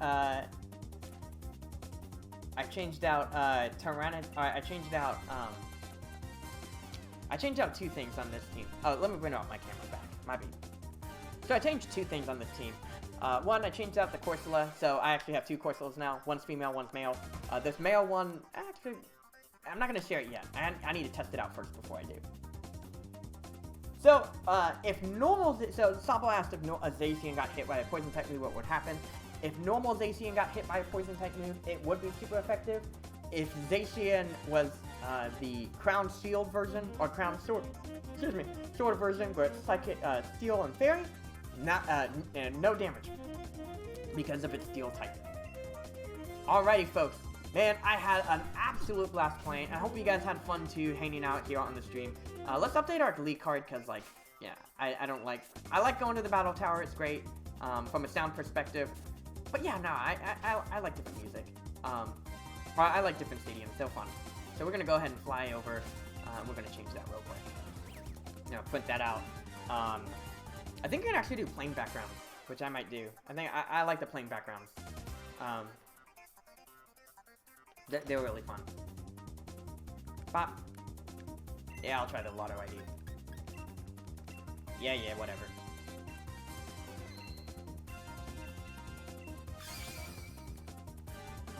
Yay, a PP up. That's always helpful. Okay, we use the card maker and update my current card. Oh wait, no, I'll make a new Elite card. Change out the background. We can do that. Kind of like the they recently introduced these, which I really like. So I could do, that one just blends in. I could do this with white. Ooh, I get blown out. Why do I get blown out for some reason? That's so silly. I can try blue. I can do red. I like the blue. That looks cute. What if I tried the right? Let's try that. But had an effect. Yeah, maybe the effect makes it like. Yeah, it's super blurred out for some reason.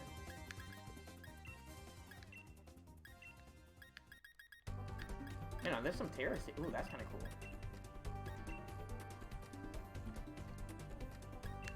Yeah, the white looks terrible. Why would they? That's silly.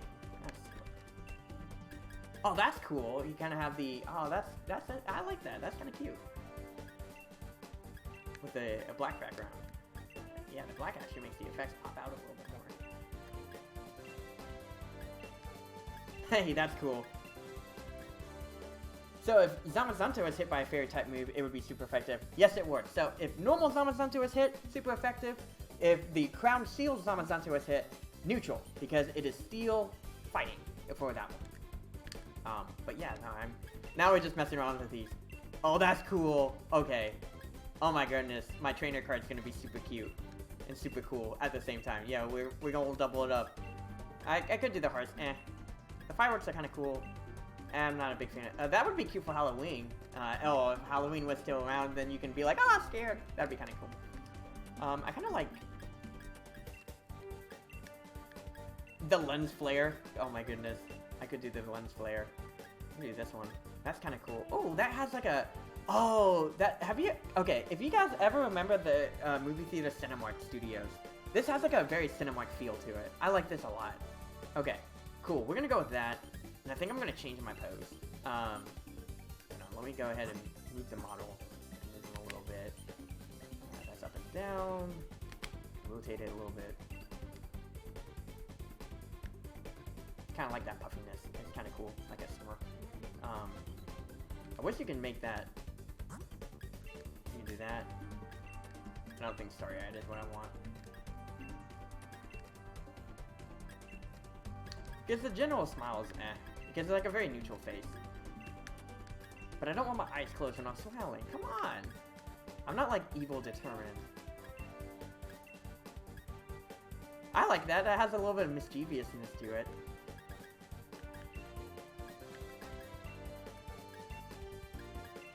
Not sad. Come on, wait. Yeah, they gotta get some better expressions. I think they can do a little bit better. That's kind of cute. I like it. It's a little bit mischievous. As my mom would say, "Kurumbu." It was basically just like,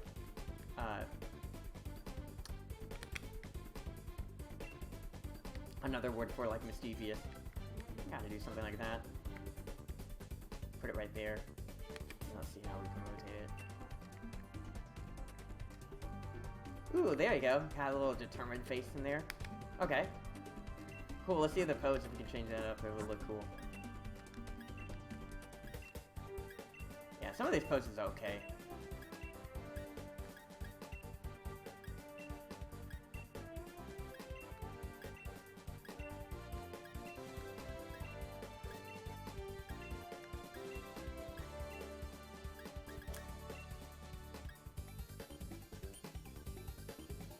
Oh, I'm so sorry. Okay, so, Sabo, I apologize if you didn't hear me.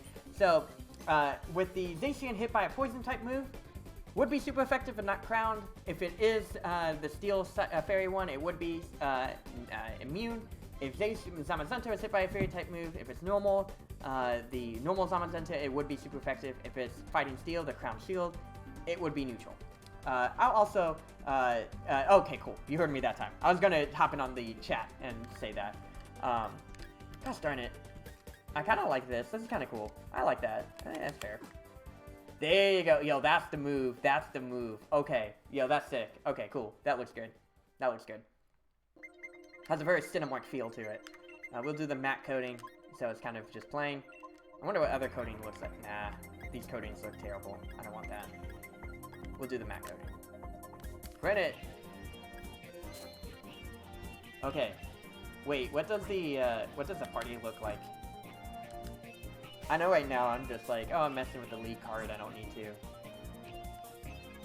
Flip card. Oh, it's just a... No, I don't want that to be my party. Come on now.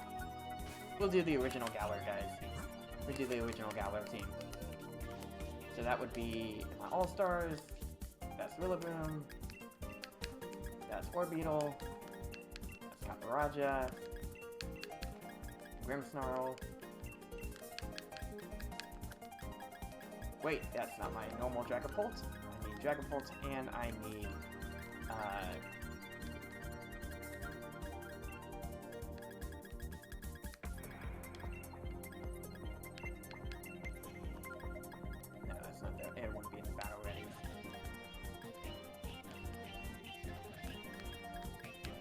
Yeah, that's my Shiftry. Cool. The Galar Champion Shiftry and the Galar Champion Dragon. Perfect. That's the one.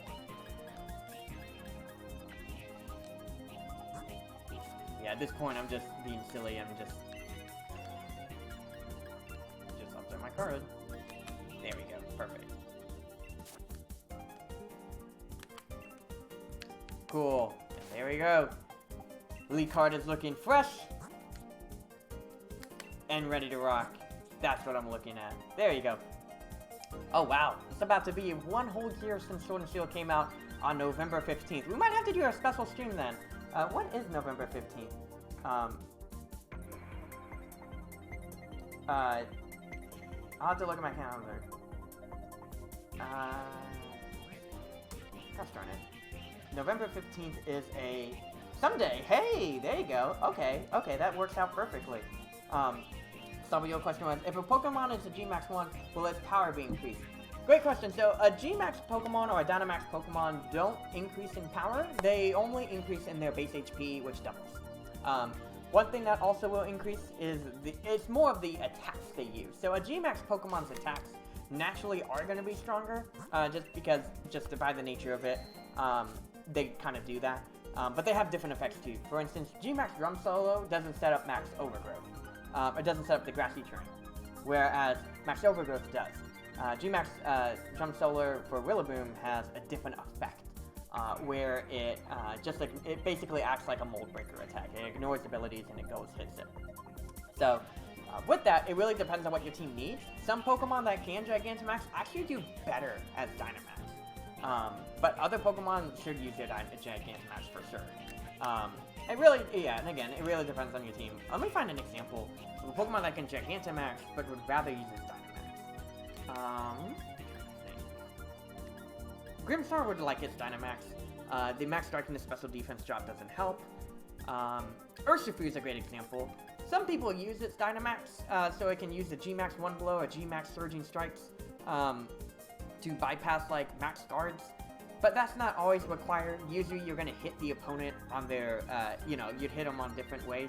And so, Max Geyser actually powers up your Surging Strikes, or Max Darkness makes it easier for your other Pokemon in doubles to hit your opponent. So, Urshifu might be one Pokemon where you might not G-Max it. You might want to go for the normal Dynamax there. Who else? Colossal definitely wants its Dynamax. Lapras definitely wants its Dynamax. Or Gigantamax rather, I'm sorry. I can look at my Gigantamax box. Garbodor might want its Dynamax over its Gigantamax, because then it can set up, if it's using its special attack, but usually it's physically based, so it wouldn't care, try to get poisoned. Dreadnought actually would be. Some Dreadnoughts actually have the ability to Swift Swim, and so if you Gigantamax Dreadnought, it then will become the G-Max, like Rock Geyser thing, and so it will actually create Stealth Rock, not activating Max Geyser to reactivate the range if needed. So, give and take, depends on your team, but some Dreadnought might be one option you wouldn't want to Dynamax, or Gigantamax. If you don't use a berry, you don't want to Gigantamax Snorlax, because the Max Strikes are more beneficial than the ability to get a berry back, which you're not going to use anyway. So that's a good example of, if you don't have a berry at all, Dynamax and Snorlax does not make sense. Or Gigantamax and Snorlax doesn't make sense. Duraludon's also a good option. Duraludon's attack in Gigantamax is Max Deplete, or I forget exactly the name of it. But what it does is it lowers your opponent's power points. If you'd rather use Max Dragon to lower your opponent's attack, that might be a better choice to have normal Duraludon. So that is another option there, and a better option overall, if that is kind of the take that you're going to do with Duraludon. But just something to consider if you decide to use Duraludon in a Dynamax format. Orbeetle's another great choice. I personally think its Dynamax is better than its Gigantamax. Gravity is very situational, and there aren't many Pokemon that take full advantage of it. So it's better to set up Psychic Terrain, which boosts Orbeetle's next attack.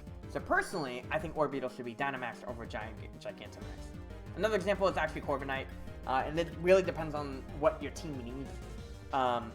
The Max Airstream, okay, Max Airstream gives you speed boost. If you like the speed boost, that's great.